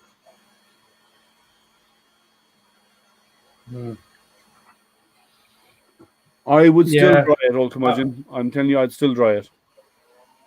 Yeah, I'm probably gonna go with something like a bigger one, but go 4K. If you're going to invest in it, go 4K now and do it right once. Yeah. And go with the big 4Ks that are out there, and just wait and save the money, because once you get into it. Now, you must remember as well, resin costs twice the amount of money than filament does. Yeah, I know. So a bottle of resin is about $40, $45 for a 500 bottle of resin, for good resin, right? And you won't even get the same amount of a print out of it as you would as FDM. So it's actually more than twice. It's probably about 4 times the price of FDM. But you can never question the quality that will come out of it once you're done. No. I'm just gonna make lithophanes with it, and they're only gonna be a maximum of 4 to 5 millimeter thick, and height maybe, I don't know as big as the printer is. But that's 100% lethal. Yeah, of course. But what I want to do is then, like you say, I can put multiple pictures on it at once, and they all will be finished at the same time. Doesn't matter. Yeah, if they're lined up up like this, yes, you can. Yeah. Well, and I can stack them up like almost like a beehive, Well, you need to give space between them, right? But yeah, like 1 centimeter maybe. Oh yeah, that would be more than enough. Yeah. So I was told that you can print them. You can print them flat, and so it depends on the size you want. If he wants to do something that's that uses the width of the bed, but he wants it let's say some of the ones he has there, it's X high but wider, right? If the X height is the width of the bed, the width of your print area, the maximum width, then you can actually print them on their side and do them. Now, printing, there's an issue. Well, printing flat is good and bad. Here's why. When you print flat, the whole surface is actually being cured for many of them, right? Because it comes down, the whole thing is going to be cured, the whole layer, and it's going to lift up. Now that's putting a lot of stress on your FEP sheet when it peels off, right? That could, and it potentially, by sealing it all, you could potentially, because it lifts it all in one go, it doesn't peel it at an angle, lifts it up straight, it could tear your FEP sheet. So you can do them flat. You might be worth your while considering doing them sideways, because there's less contact area, and therefore you have less adhesion to the FEP. So when it comes off easier, but you still get your print. It does take longer because you have more layers to go up. And if it's a small thing that's not taking over the whole bed, you can print it flat. But I would think about that as part of what you're doing, because you could potentially, it's like anything else. You get a sheet of paper, or whatever, and you flay it flat on something, it's going to stick to it, right? And it's going to, because all the air is pushed out of it. There's no air in there, and it's now hardened onto it, and it has to peel off. So it could potentially, there's a chance of it pulling the part off the bed because the surface area is so large, or there's a chance that you could actually end up tearing your FEP. So I'm not saying it won't work. I'm just saying keep that in mind with depending on the size of what you're printing. People advised me to use Raindex for it. Yes. For the suction. Yes, a lot of people say, and I've used it. Oh yeah, no, I know that. I know that will come in. Rain-X actually works really well, and what it does is it prevents it doesn't stop the adhesion, but it makes the separation really easy. You don't, but in a large surface area, you might hear the peeling anyway. Like when a resin printer comes down and lifts up, you hear a suction, right? A peeling.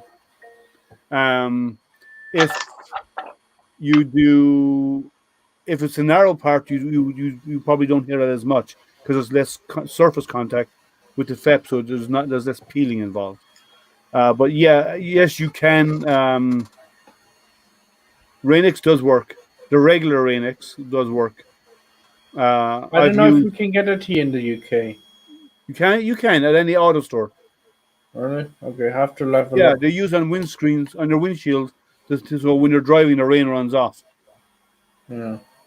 I mean, Jerry does could you use turtle wax? Sorry? Could you use turtle wax? No. Rain-X is kind of PTFE based. All right. Wax would actually cause you more problems, and it would actually damage your print, and it would actually mix with the resin and then destroy the resin. Rain-X you spray on, you wipe it all over the FEP, you dry it out so it's completely dry. You give it a few minutes to dry off, then you pour in your resin. And what's happening is it's actually creating a seal over the FEP sheet and making it really slick and smooth. So then when the print bed comes down to it, it doesn't stick, and the resin is cured at whatever thickness your first layer is. It doesn't stick so much, so it releases really easily on the resin prints. So no, I wouldn't use wax in it. That would probably cause you more problems than anything else. Because Loopy Lou says Hartford sells it in the UK. All right. Welcome, Loopy Lou. You haven't been in here before, I don't believe. I don't know that. I don't recognize the name. You came in near the end of our stream because we normally wrap up around now. But welcome. Please like, subscribe, and ding the bell so when I go live and I do other streams, you get notified. Oh no, I know she is. You do? Yeah. She's one of my followers. She's one of your followers? Yeah. Hi, Loopy. Hey, you met her too. Can I show you something cool? Can you make me big? I want to show you something that Ethan just gave to me.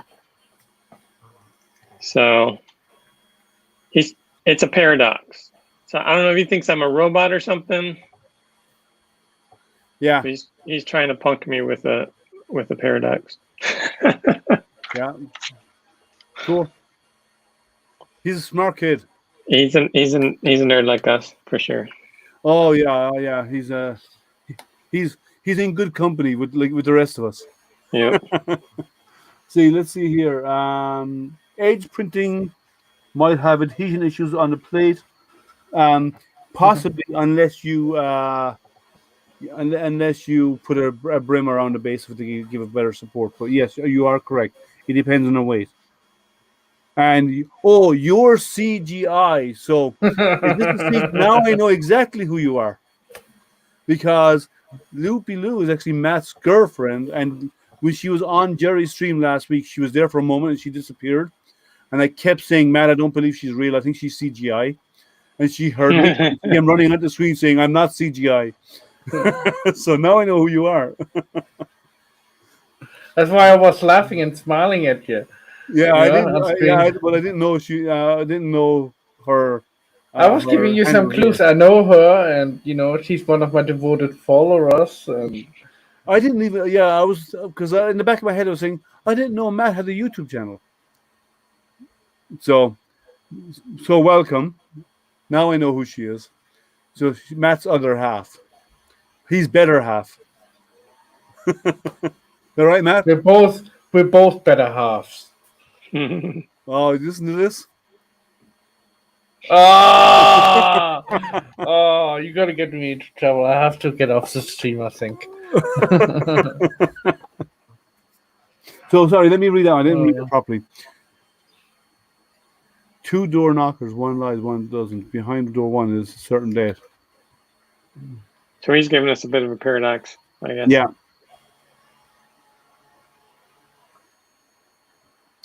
I have to think about it.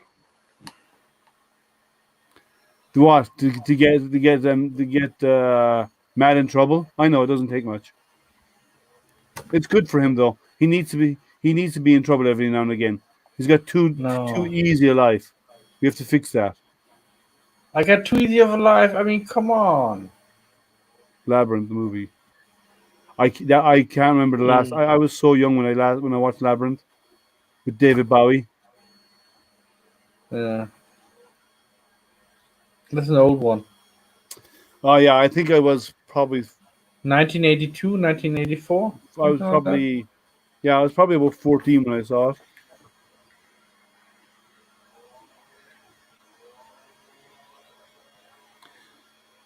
So what's the answer then? I don't think I have the time to watch that all. Yeah. Watch it again. So it's over 3 hours, guys. Okay. Thank you I'm going to wrap it up. Thank you for coming to hang out with me, and to everybody in chat. Thank you for hanging out, and anybody who's new, Loopy Loo. Thank you for coming in, and please like, subscribe, and ding the bell. So Matt's going to be on here, so you might as well be on here with him, right?